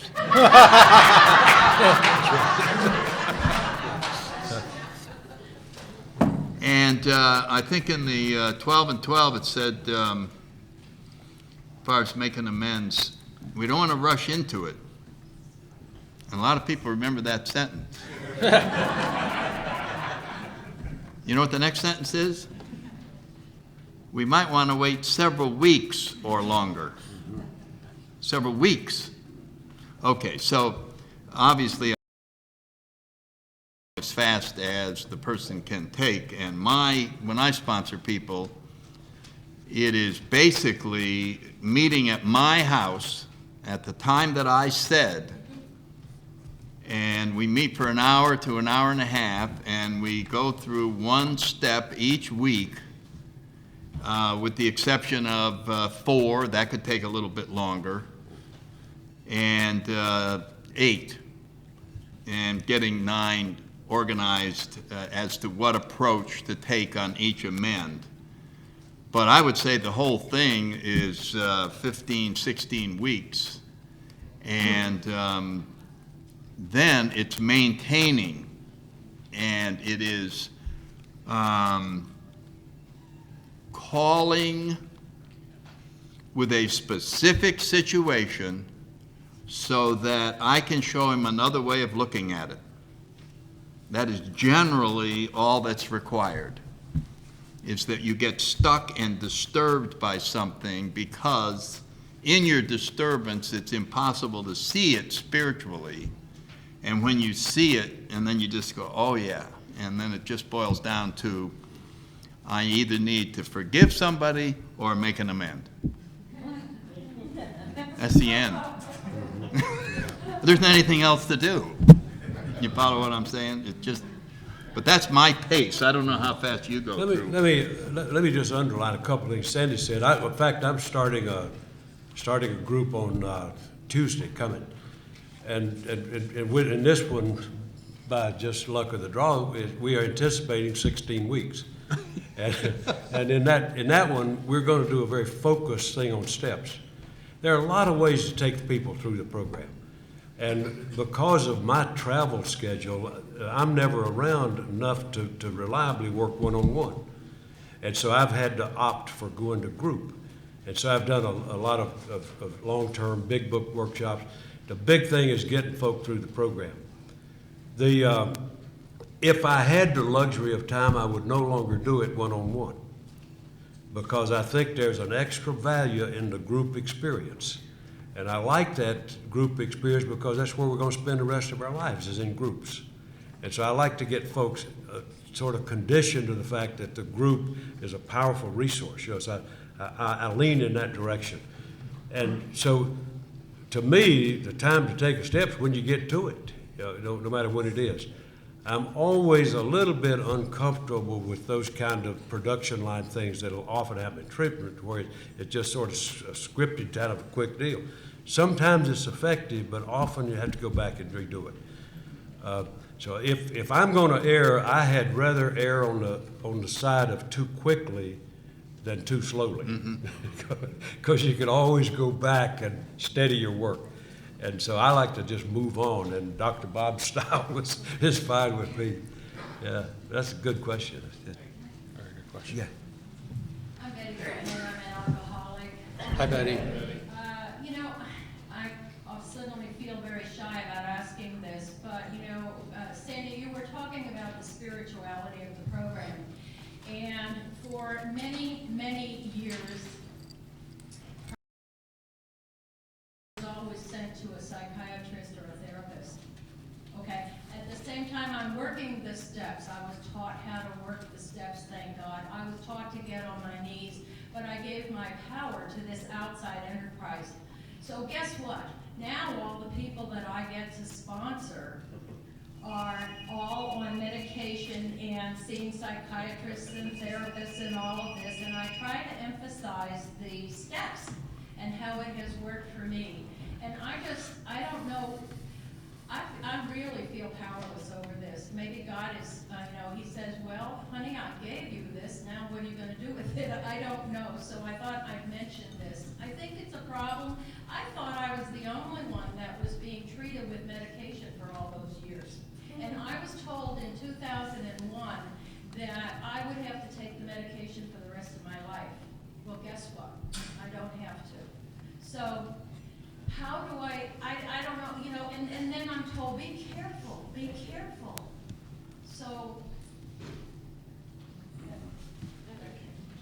Now, I want to get this. I heard two possible questions. One was about medication in general, but the one I heard also was that your initial experience in AA led you to behave this way, and now you've had a deeper insight, and so your advice now is better than it was earlier. What do you do about that? Or was that a question too? Well, I don't know how to carefully carry this message, because I'm told you have to not say don't take medication. So I don't. I say work the steps. But I wanted to hear comments from you, because I feel, both of you, or one of you, or whatever, because I feel this has been such a powerful workshop, and I need guidance. How am I supposed to do this? This is a spiritual program, and I finally understand that all I am is an alcoholic, and I have a spiritual malady. Have I answered my own question or something? No, I mean, if I got a broken arm, I go get it set. I don't pray that it sets itself. You know what I mean? So there's a role for medicine, and then there's a role for spirituality. But medication, I mean, here we can go. Here's the old days was that in medical school they taught nothing about alcoholism, and as a result, in the 60s and 50s and maybe 70s, an AA member would go and say to some doctor that, geez, I feel a little anxious when I stand on top of the Empire State Building. And out would come the Valium or the Librium out of knee-jerk reaction, no understanding of alcoholism, and lots of AA members were getting burned. And so individual AA members started speaking out, stop taking that stuff, which is practicing medicine without a license. But it was understandable under the horrible conditions that were going on then. And then now we're getting where there are lots of doctors who are also recovered alcoholics who are very knowledgeable about medications. And that is a great source for people to go. One of them says, this seems to be appropriate. I'm not going to get in the middle of that. That's where I am. Yeah, I'll mention one thing, that this really is a lively issue around the country, and it's one that's got a lot of importance, because if you get off base too much either way, you can do some huge damage. I've seen a number of suicides that were the result of fumbling around with trying to manage medication. And I tell you, as I was a prison administrator for a long time, and had enormous authority, but one authority I would never exercise would be to overrule a medical judgment, because that's suicide to do that, for me to do that. So it's a very heavy kind of an issue. We do get cases sometimes where somebody in AA will get heavy-handed, start dictating things that, you know, my personal notion is, I won't get complicated with, but I'm hanging around with people in the medical world. I learned a term called the clinical imperative. And the clinical imperative simply means that you deal with the difficulty that's most disabling first. Stands to reason. If you got an abscessed tooth, you're not going to be talking about fixing your hair. You know, you're going to get your abscessed tooth taken care of. If you've got a disturbance where medication's required, sometimes that is the clinical imperative. So what we have to do is yield to the most pressing need. And then when they get stabilized, then it can come to AA.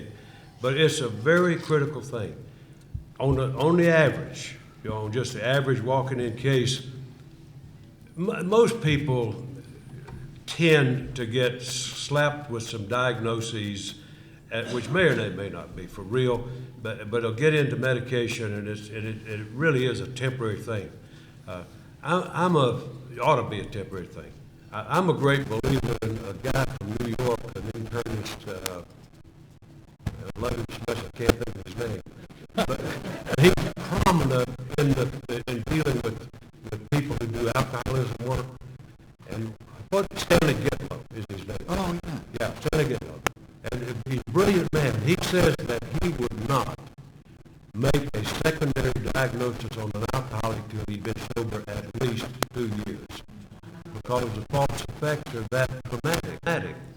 And so a lot of times that's what we're dealing with. And so when I'm working with somebody in person, what I try to do is work with the person to get them to work with their doc to set a realistic gate that they can get off the stuff.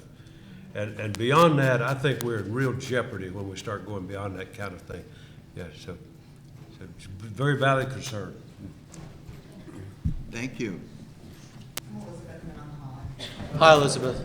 Thank you both for the workshop, and thank you, Jack. I have a question for Sandy. You were talking about how, and I'm sorry if I'm misquoting you, but you believe that God's will for you to be involved in every aspect of your life and the details and stuff like that. And my question, I really want to believe that, and I can't, and so I was wondering if you have any suggestions about, or maybe your experience and how you came to that, or how I would believe that, since I want to. Yes.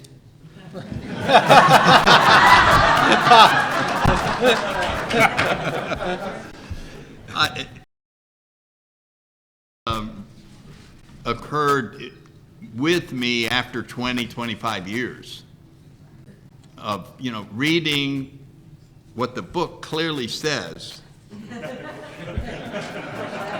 and where I was.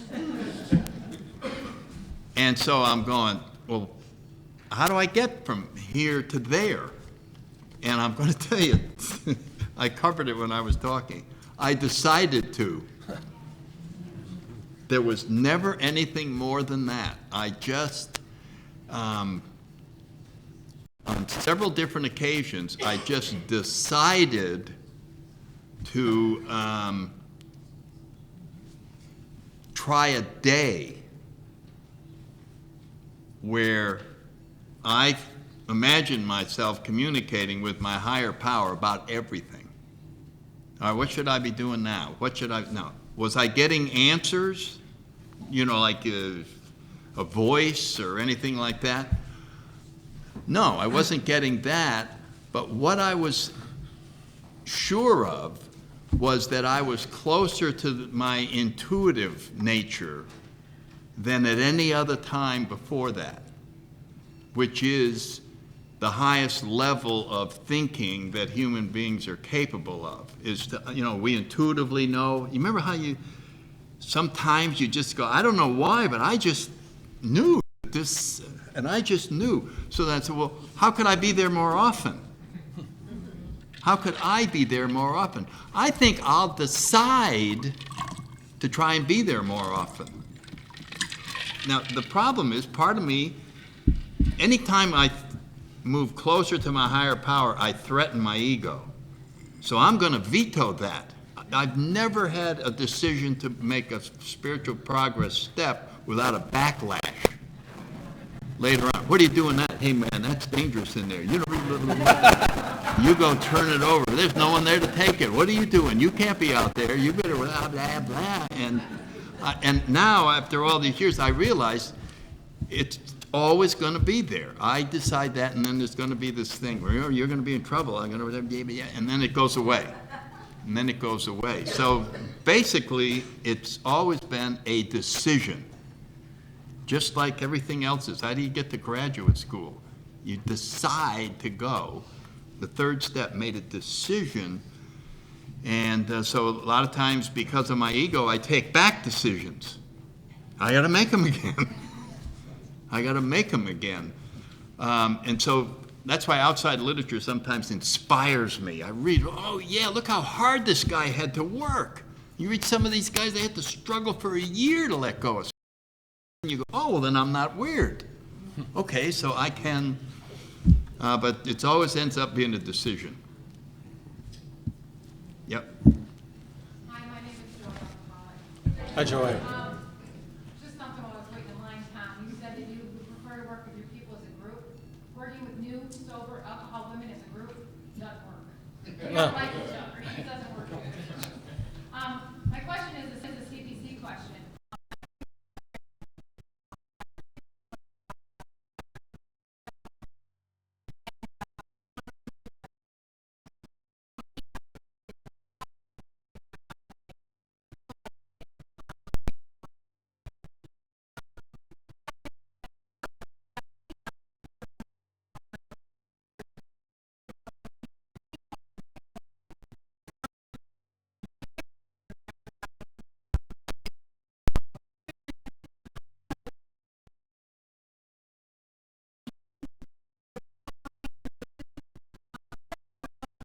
Go to those. I go to Alcoholics Anonymous because I'm an alcoholic and I drank with everybody. I didn't drink exclusively. So I have difficulty dealing with these doctors, lawyers, and nurses who don't drink like I drank. And I was just wondering what your opinions are on those kind of. I would like to give back to that community, but not exclusively. And at the same time, I don't think me sobering somebody else up the way the supervisor helped me sober up, which worked for me, is my place to do. I don't know what the right answer is. If I could get away with that, I would love to. But I don't know if my ego would get away or not. So anything that you have on that, I appreciate. Thank you.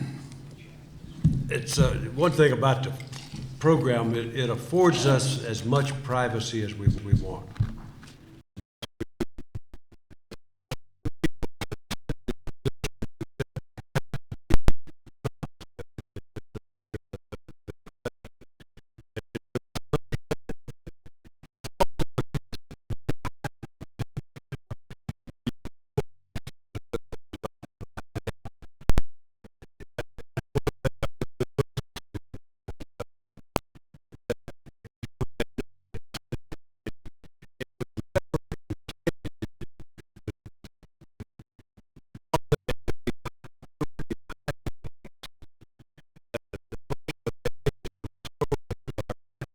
Rightful place in the world. And so my experience has been that unless it's some remarkably sensitive place, there's rarely trouble if you've got well-established sobriety. It's, I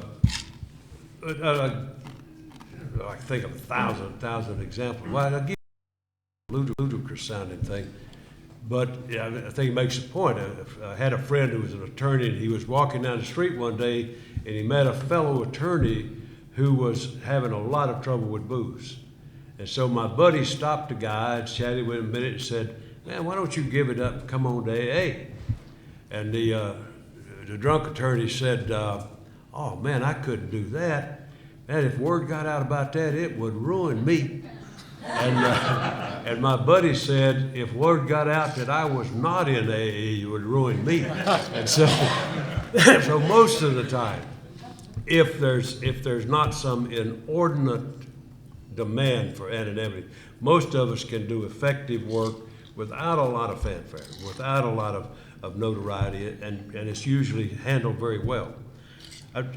Things have changed, some of them good. I'll give you an example.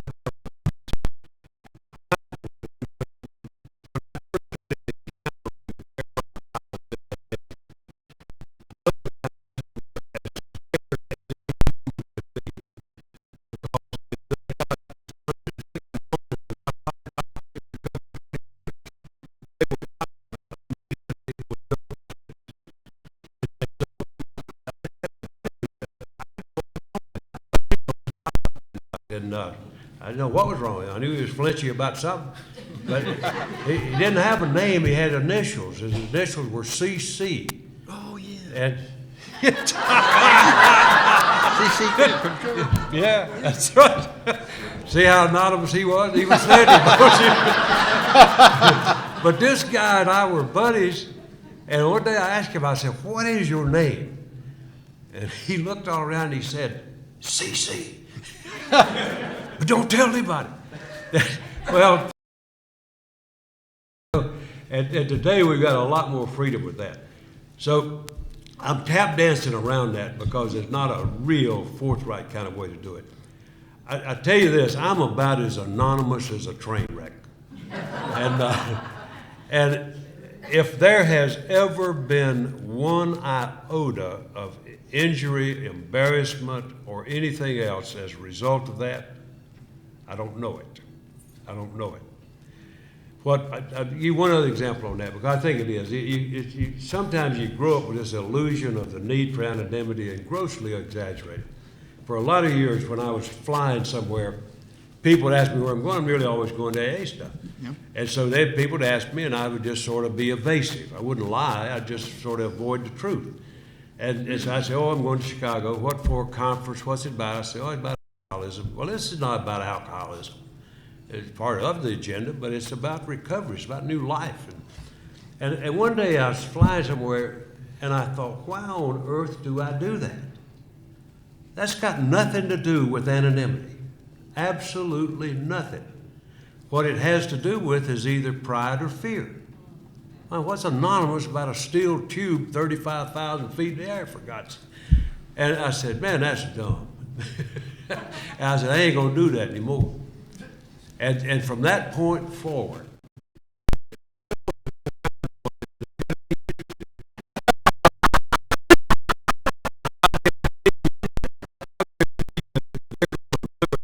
where I'm going.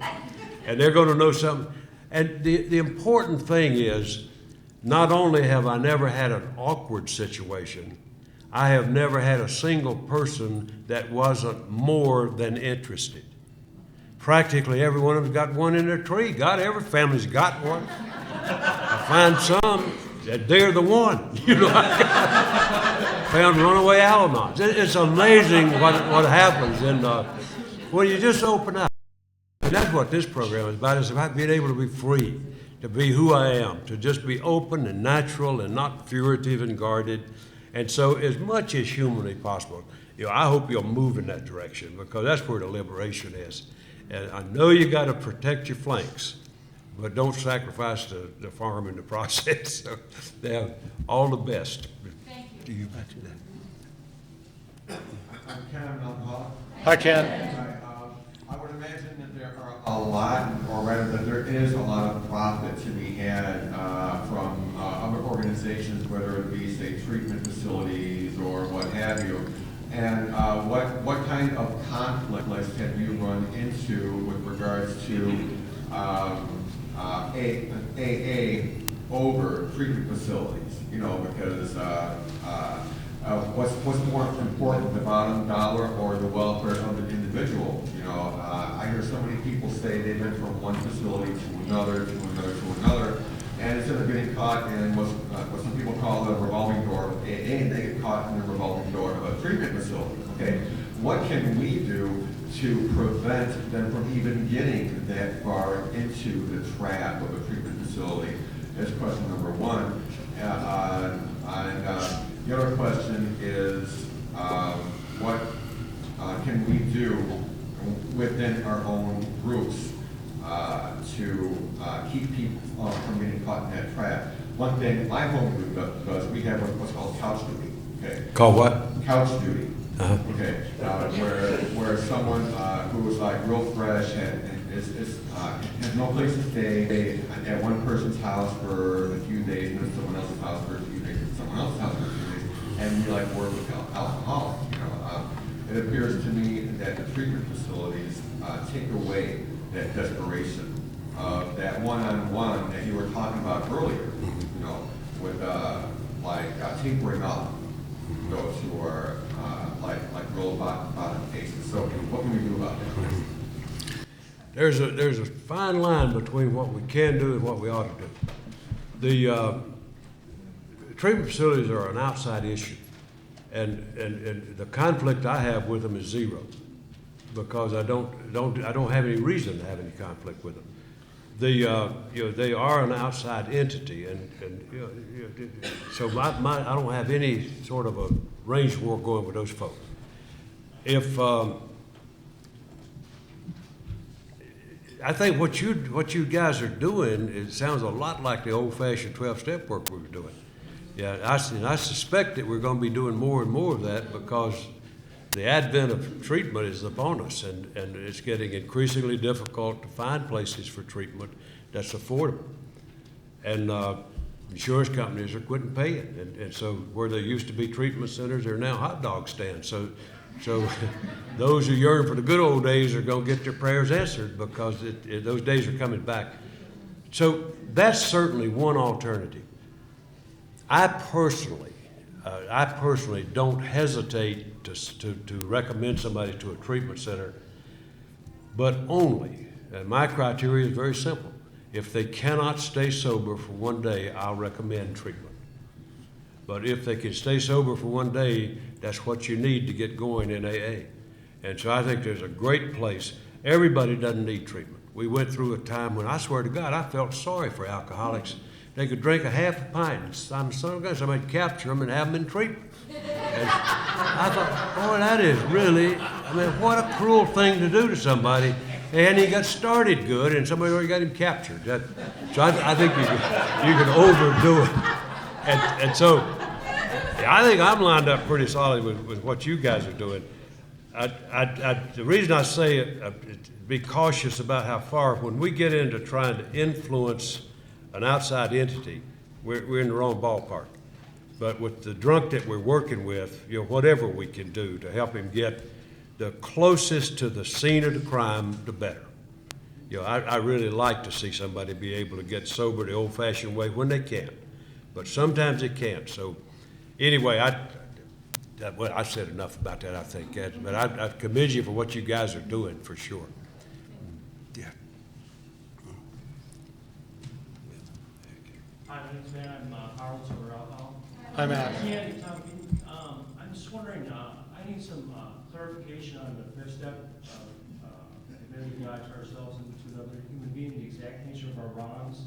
And, when I was 5 years old, just a little boy, I got the concept of God from my father, who was never there for me and I didn't trust. So, I kind of separate. I was separate. I thought I was a rotten kid at 5 years old, and then God wasn't available to me. So is that separation, me separating myself and becoming self-reliant, the exact nature of my wrongs, or I'm not exactly sure what it means when they say that. The exact nature of our wrongs. The definition of exact nature of our wrongs? But I didn't get the childhood thing. What did that have to do with that? Well, just like, the core of my disease is, loneliness and low self-esteem. And I just feeling that way, feeling that like God wasn't available to me because I was bad.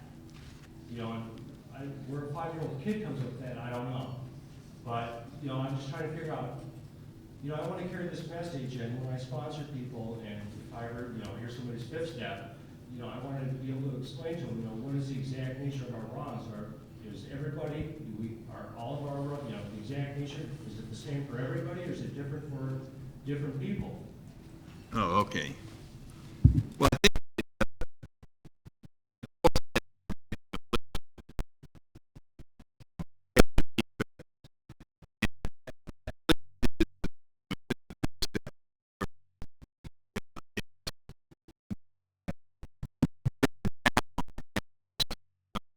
in our inventory, and it's just another way of saying it, the exact nature of our wrongs. What it allows in the fifth step is, I have a tendency to do this, and I did it 1,000 times. Here's number 1, here's number 2, here's number 3, here's number 4. I don't have to go through all 1,000. I have covered the nature of it. You follow what I'm saying? You mean the defect that it? No, I don't follow. So the exact nature is you cover like the defect of, you know, whatever you're talking about? It's what we went over in the fourth step, Okay. okay? In other words, I'm going to share that with my higher power and with another person, generally my sponsor. And so whatever I have listed is what I'm sharing. Does that make any sense to you? No, I guess I'm looking for like the concrete, the exact nature. Like, what is the exact nature of our wrongs? Or the exact nature of, you know, how our character defects flow out of us? Well, I mean, if I lied to someone, the exact nature is the lie. Okay. So it's the concrete act? Yeah. Okay. Yeah, it's exactly what, I suppose we're trying to find more. Does that make sense to you? Let me add one other thing that might be an example that, you know, in the inventory, there's surprising things in there. One of the areas that I found had to do with my relationship with my mother. And she was a wonderful lady, a wonderful, loving person. She just overdid it. And so I grew up in a family that was essentially male absent, female dominant. And so when I started looking at the nature of that relationship, it had a mixture of both feelings I had toward her, that was part of the nature of the wrong. The other was that what I deprived her of. You see what I'm talking about? That in one sense, I had a lot of anger toward her, and I felt a lot of guilt and fear that grew up in that matriarchal society. On the other side, what I deprived her of was a son. Yeah. Now she knew she had one.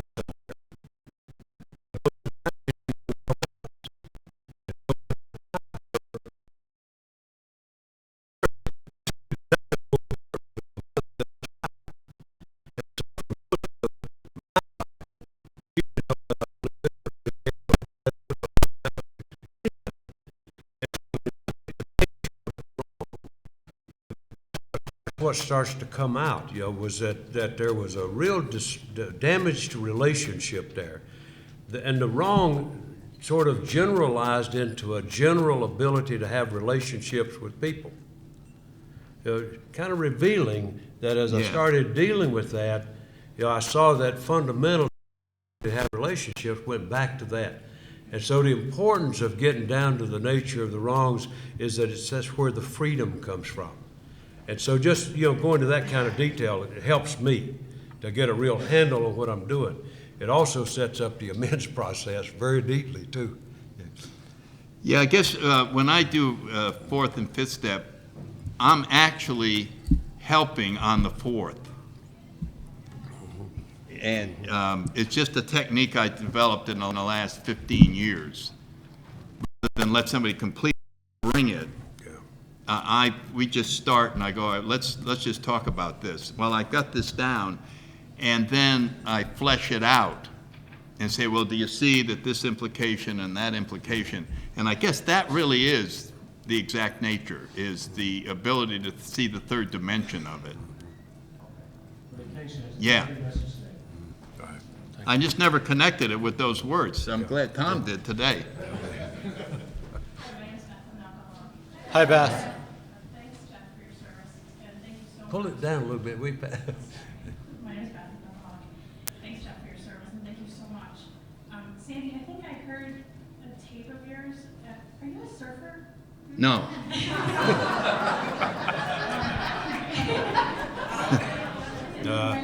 Well, I could have been lying that day.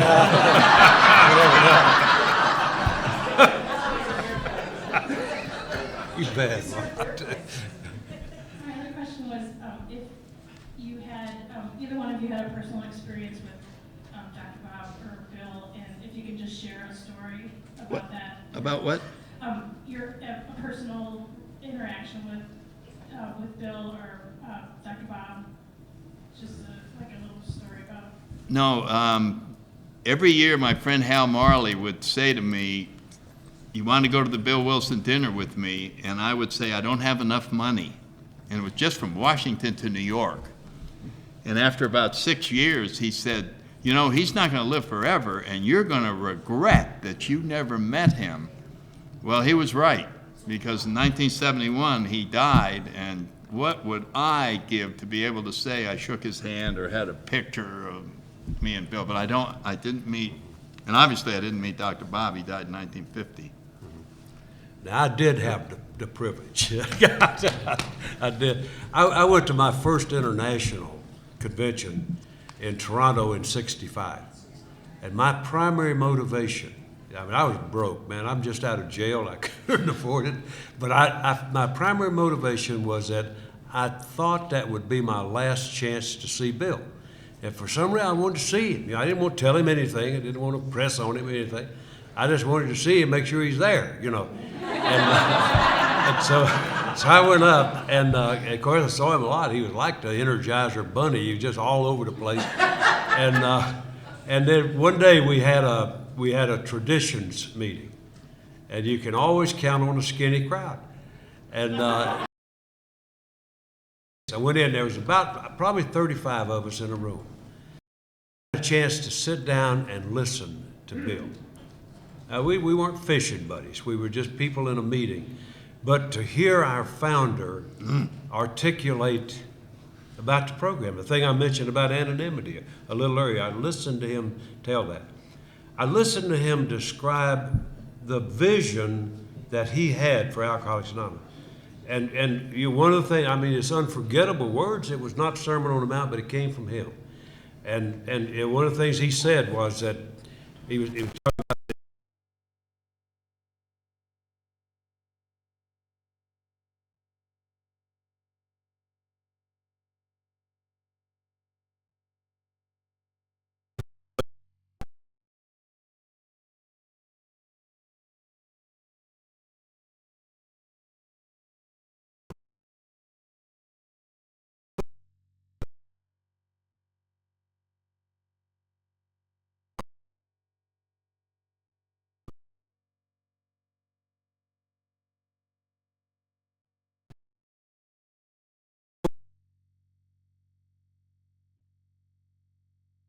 to see the guy.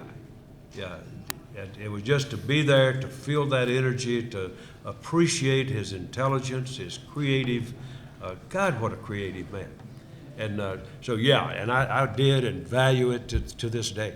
Yeah. Let me just add, this year I went to Stepping Stones for the first time. My sister and I went down, and I'm a big history student of AA, and I misunderstood that part in the history when they got evicted from the townhouse in Brooklyn and their furniture was put out in the street. I assumed that it had been lost. That's how I recorded it in my head when I read that. I didn't know that they got it all back and it went to Stepping Stones.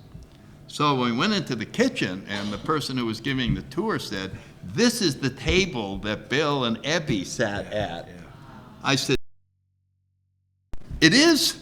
And here's this cheap old Formica white table, and I'm going, "Give me that camera, I want to be."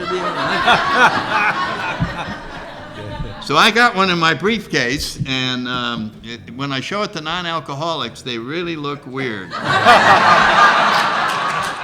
Why I'm so excited about a table. Now, I never went to Stepping Stones. That's only for circuit speakers.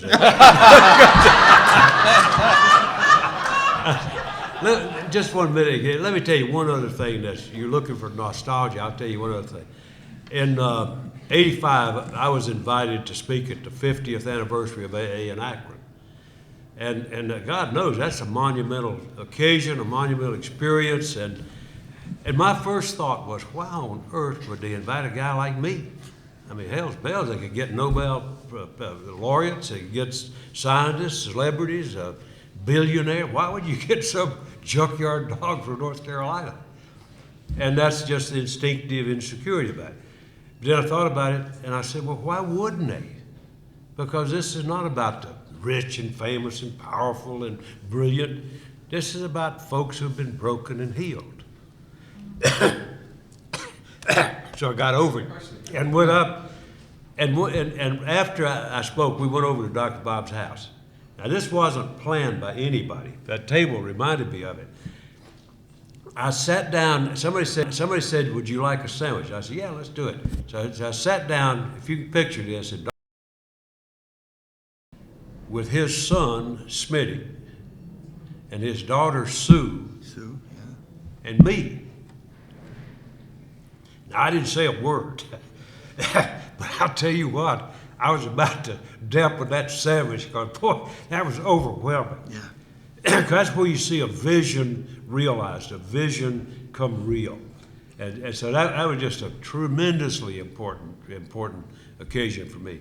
Because I don't know, I'm not a hero worshiper or anything like that, but those folks that founded this program, to me, special place. I had one other special. Yeah. I sat in Chuck Chamberlain's chair overlooking the Pacific Ocean. You didn't hold Bernie on the left. Anyway, I mean, that was like, oh my God. And before our next question, I just want to remind everybody we have about 10 minutes. So in case there's anyone who has kind of that last, if you will, burning question for our two panelists, I want to make sure that you have time to stand up and ask that question. Please go ahead. Hi. Well, Thomas, thank you for your informative workshop. It was really good to be here and get the information that you gave. I did a lot of writing, so I have a lot of things to take with me. I have questions about page 9 meetings. And what? One of the questions is, What kind of meetings? when you take a meeting into an institute, Okay. hospitals and institutes, Yeah, okay. I do want to add a woman's Right. treatment facility.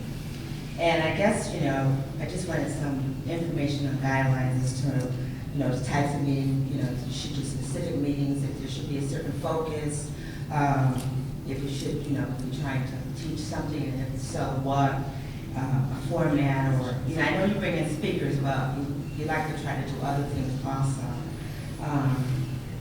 Basically, that's it. For that part, and then I have something else to ask. And about different types of meetings that. Kind of like what would be a guideline or structure to do something like that. I tell you what, in shaping a program for a place, I mentioned about going in and meeting with the people, finding out how the place works. The other thing I want to know is who's in there. Now, I don't mean personal information, but I want to know who are the folks that are in that place. How long are they going to be there? What are their circumstances? I want a picture of that population. And, I want to know how long they're going to be staying, because when you plan a program, it has to fit the environment it's going to work in. And that's why I don't like planning a program and then going trying to stick it in somewhere. The program has to be designed to meet the needs of that particular group. I'll give you a real quick little example. We were going to do a program in a local jail, and so we went over and met with the sheriff and the leaders of that thing, and had them tell us about the place. Well, it turned out what we were talking about was a hot cot situation, by and large. They had a few folks that stayed around, but most of them were just sort of in and out like a bus station. Well, it was pretty clear when we got through, we were not going to do an AA meeting at all. That an AA meeting would have been a joke, because they couldn't even get there long enough to learn how to say the prayer, and so what we wound up doing was putting together an AA information session, and we wound up with, I think, 7 topics or something of really relevant information that a guy needed to go. Our objective for that was to create enough interest that they would go to one meeting when they got out. That was realistic for that situation. So, I've seen people try to do big book studies in a similar setting. And my God, that's ludicrous. And so when I'm doing a program, that's what I want to do, is make sure the program fits the needs of the group that you're dealing with, and make it fit that environment. Yeah. What was the other one? Someone raised a question about having a round robin meeting, and I was wondering if that was something that you were familiar with, and if so, what is that? So, round robin, that's basically where you get together and folks from around an area and I hope eat. Don't you usually eat those things?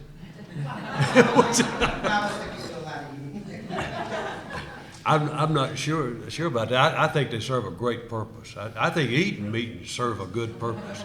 And not just to eat, it's important to share gifts. And that's what you do at eating meeting, to share gifts. And so I think anything like that nurtures that spiritual bond that we've got. Yeah, and I think that's what a round robin does. That it sort of breaks down some of the distance between folk, gets unity, you address unity kinds of things, get to know your neighbor. It makes it a lot easier to line up speakers. Because a lot of times when I go there, man, I'm looking for talent. I'm gonna get me some speakers when I go there. And so I think they serve a great purpose, and all it takes is just a little communication around a certain circle. Yeah, I think they're a great thing, and fairly easy to do. Yeah. Thank you. My name is Maureen. I'm an alcoholic. Thank you very, very much. I heard, I think it was Peggy on a tape say that there was a period when she was new in sobriety, the big book was not used, and that a lot of the recovery was based on the 24-hour-a-day book. But she never explained why. And I've always been curious, like, is that your understanding too? And if it is, what happened? Why did it disappear, and how did it come back into existence again with people taking it seriously and using it as a tool? Let me take one whack at this, Sandy might. That is right. And I came in at a point when the big book, we love to talk about it. You talk about the book all the time, but it wasn't used very much. Yeah. And the 24-hour-a-day book was, it wasn't even looked at as a bootleg piece of material like it is now. All they were doing was making up for our absence of it. It took us, 40 years to print one. And so it served a really useful tool. It was outside literature, but it was used. And part of it, the reason it fit in, now it's just personal bias, but part of the reason it fit in was, as Sandy described this earlier, we were moving out of a fairly religiosity-oriented program. In our early days, we still were pretty much, right down the line, a lot of old-fashioned religion permeated AA. And so the 24-hour-a-day book fit in very comfortably. And some groups still use it to this day, and in preference to other materials. So I don't know why, but it was so popular, it made a great tool for conducting meetings. You see a lot of meetings that were used. A lot of people used it for the daily deal, just like it's intended. So it was a very, very popular thing. Big Book wasn't featured much. And you would hear people talk about it. All you got to do is look at the sales. Look at the sales and you can track the answer to your question. It wasn't heavily marketed in the program, wasn't heavily used. There was no such things as Big Book workshops. There was no such thing as Big Book studies. It was just something that was there, mostly used as a doorstop. And when you look, the first million, I can't remember this precisely, but it took us something like 30 years or so to sell 1 million books, no more than that. But does anybody know right off? A long time, 35, huh? 35? I can't quite hear it, Chris. 40 years, took 40 years. 40 years. Nixon All right, got the 40 first years. one. It'd take an old person to know that. I took 40 years to sell 1 million. We gave out our 25 millionth copy at the International. The biggest boon to the sale of big books was treatment. At one time, I wish you weren't so, but it's so. At one time, the largest consumer of AA material, including the big book, was the Hazelden Corporation. And so what really led to the rocketing sales of big books was treatment. And they referred to the big book as the $30,000 book. And I don't know, it's a kind of an interesting history, but it's what it does. It tracks the development of the program. Yeah, I got sober with Peggy. She's 10 months ahead of me, but in Washington, D.C. And I still read the 24-hour day book every day. But I never bring it to an AA meeting or anything like that. And the old timers in D.C. then talked about putting the plug in the jug and going to meetings. Put the plug in the jug and go to meetings. Put the plug in the jug. So I had 5 years, hadn't done any step work. And then it all started. And then the transformation took place and went on inside, and you just start radiating, and that's what I believe is the most important thing to pass on. Yeah, you bet. Okay. Don Bennett, alcoholic. Hey, Don. And I'm going to mention past delegate panel 53, Area 19, Chicago, because this question, and this is probably a good place to end, and I'm pretty sure Tom alluded to this morning, and it is a fact that hardly anyone ever talks about or mentions, but I know Tom talks about it, and I would not be surprised if Sandy talks about it also. But almost everyone that comes to Alcoholics Anonymous comes because of the work of one of the service committees of the General Service Conference. So I would just like you to comment on that, Tom and Sandy. Yeah. Well, I think it's a very, very accurate statement. If you think about where alcoholics come from, if you look at one of the charts, it'll tell you where they come from. Every door is one where we do service, like correctional facilities. You know, you got a lot of people who come into AA out of correctional facility. Treatment facility has been the greatest producer for a long time. Employee assistance programs have always been a heavy producer of AA members. At one time, they had 47% of our new members were coming out of employee assistance. So he's 100% right. If you look at where our service committees are, it's the places where we get people from. And we pretty well covered a community with those things too, by the way. But that's probably no accident. That I don't know if it's a cart before a horse or what, but it is a fact. And when you consider that there's so much lacking in terms of full implementation, think about what a difference we could make with real crackerjack committees working, fostering relationships with an awful lot of people. When they're dealing with a drunk, the best they know how to do is that. And so we can make a difference in that. And I sure hope that you guys will give serious thought to ways to foster the development of those things further. Yeah, that's a good point, Don, very much. Tom? Yeah. He drinks because she nags. He drinks. She nags because he drinks. She thinks. Neither one would admit what is so obviously true, that he was a sod and she was a shoe.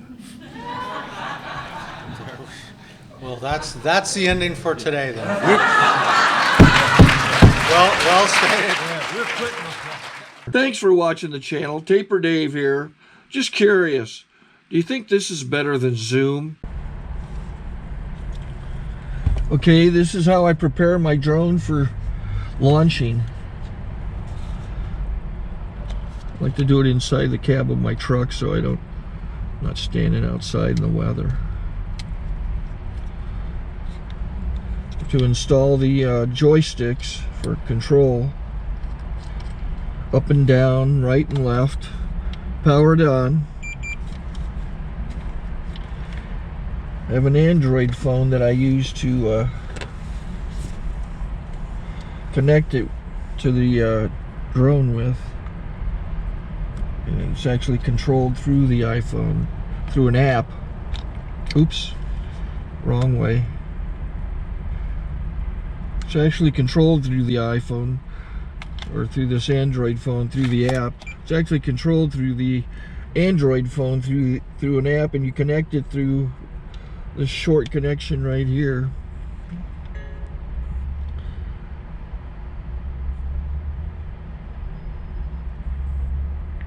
Remote control connected. Remote control's connected. So I pull out the drone. I have to extend the legs. Long legs extended first, then the short legs. Remove the gimbal protector. Set that aside, then power it on one short burst and one long burst. I lay it down. So I have to go to calibrate. So the drone's not connected yet. It shows you here as this drone gets disconnected, even though the remote's powered on. So the drone has to establish it's connected. So I go into the app to calibration mode. First I'll calibrate the remote controller. Start calibration. Out, in, out, in, up, down, and then this little wheel is to control the gimbal. So it's calibrated. Go to gimbal calibration, start calibration, and then it calibrates the gimbal. I don't know if that shows up. The gimbal's moving all over the place. Changes, you can see it on the video. And I'm calibrated to take off. It's acquired 7 satellites at the moment. There are 26 satellites up in the sky, which it has to acquire before you can take off. So it's connected. It's got enough satellites. This is white. I can go to press this little arrow button, swipe right to take off, and it would start the motors if I slid this to the right. But I'll wait till I get outside. Don't want to do it inside.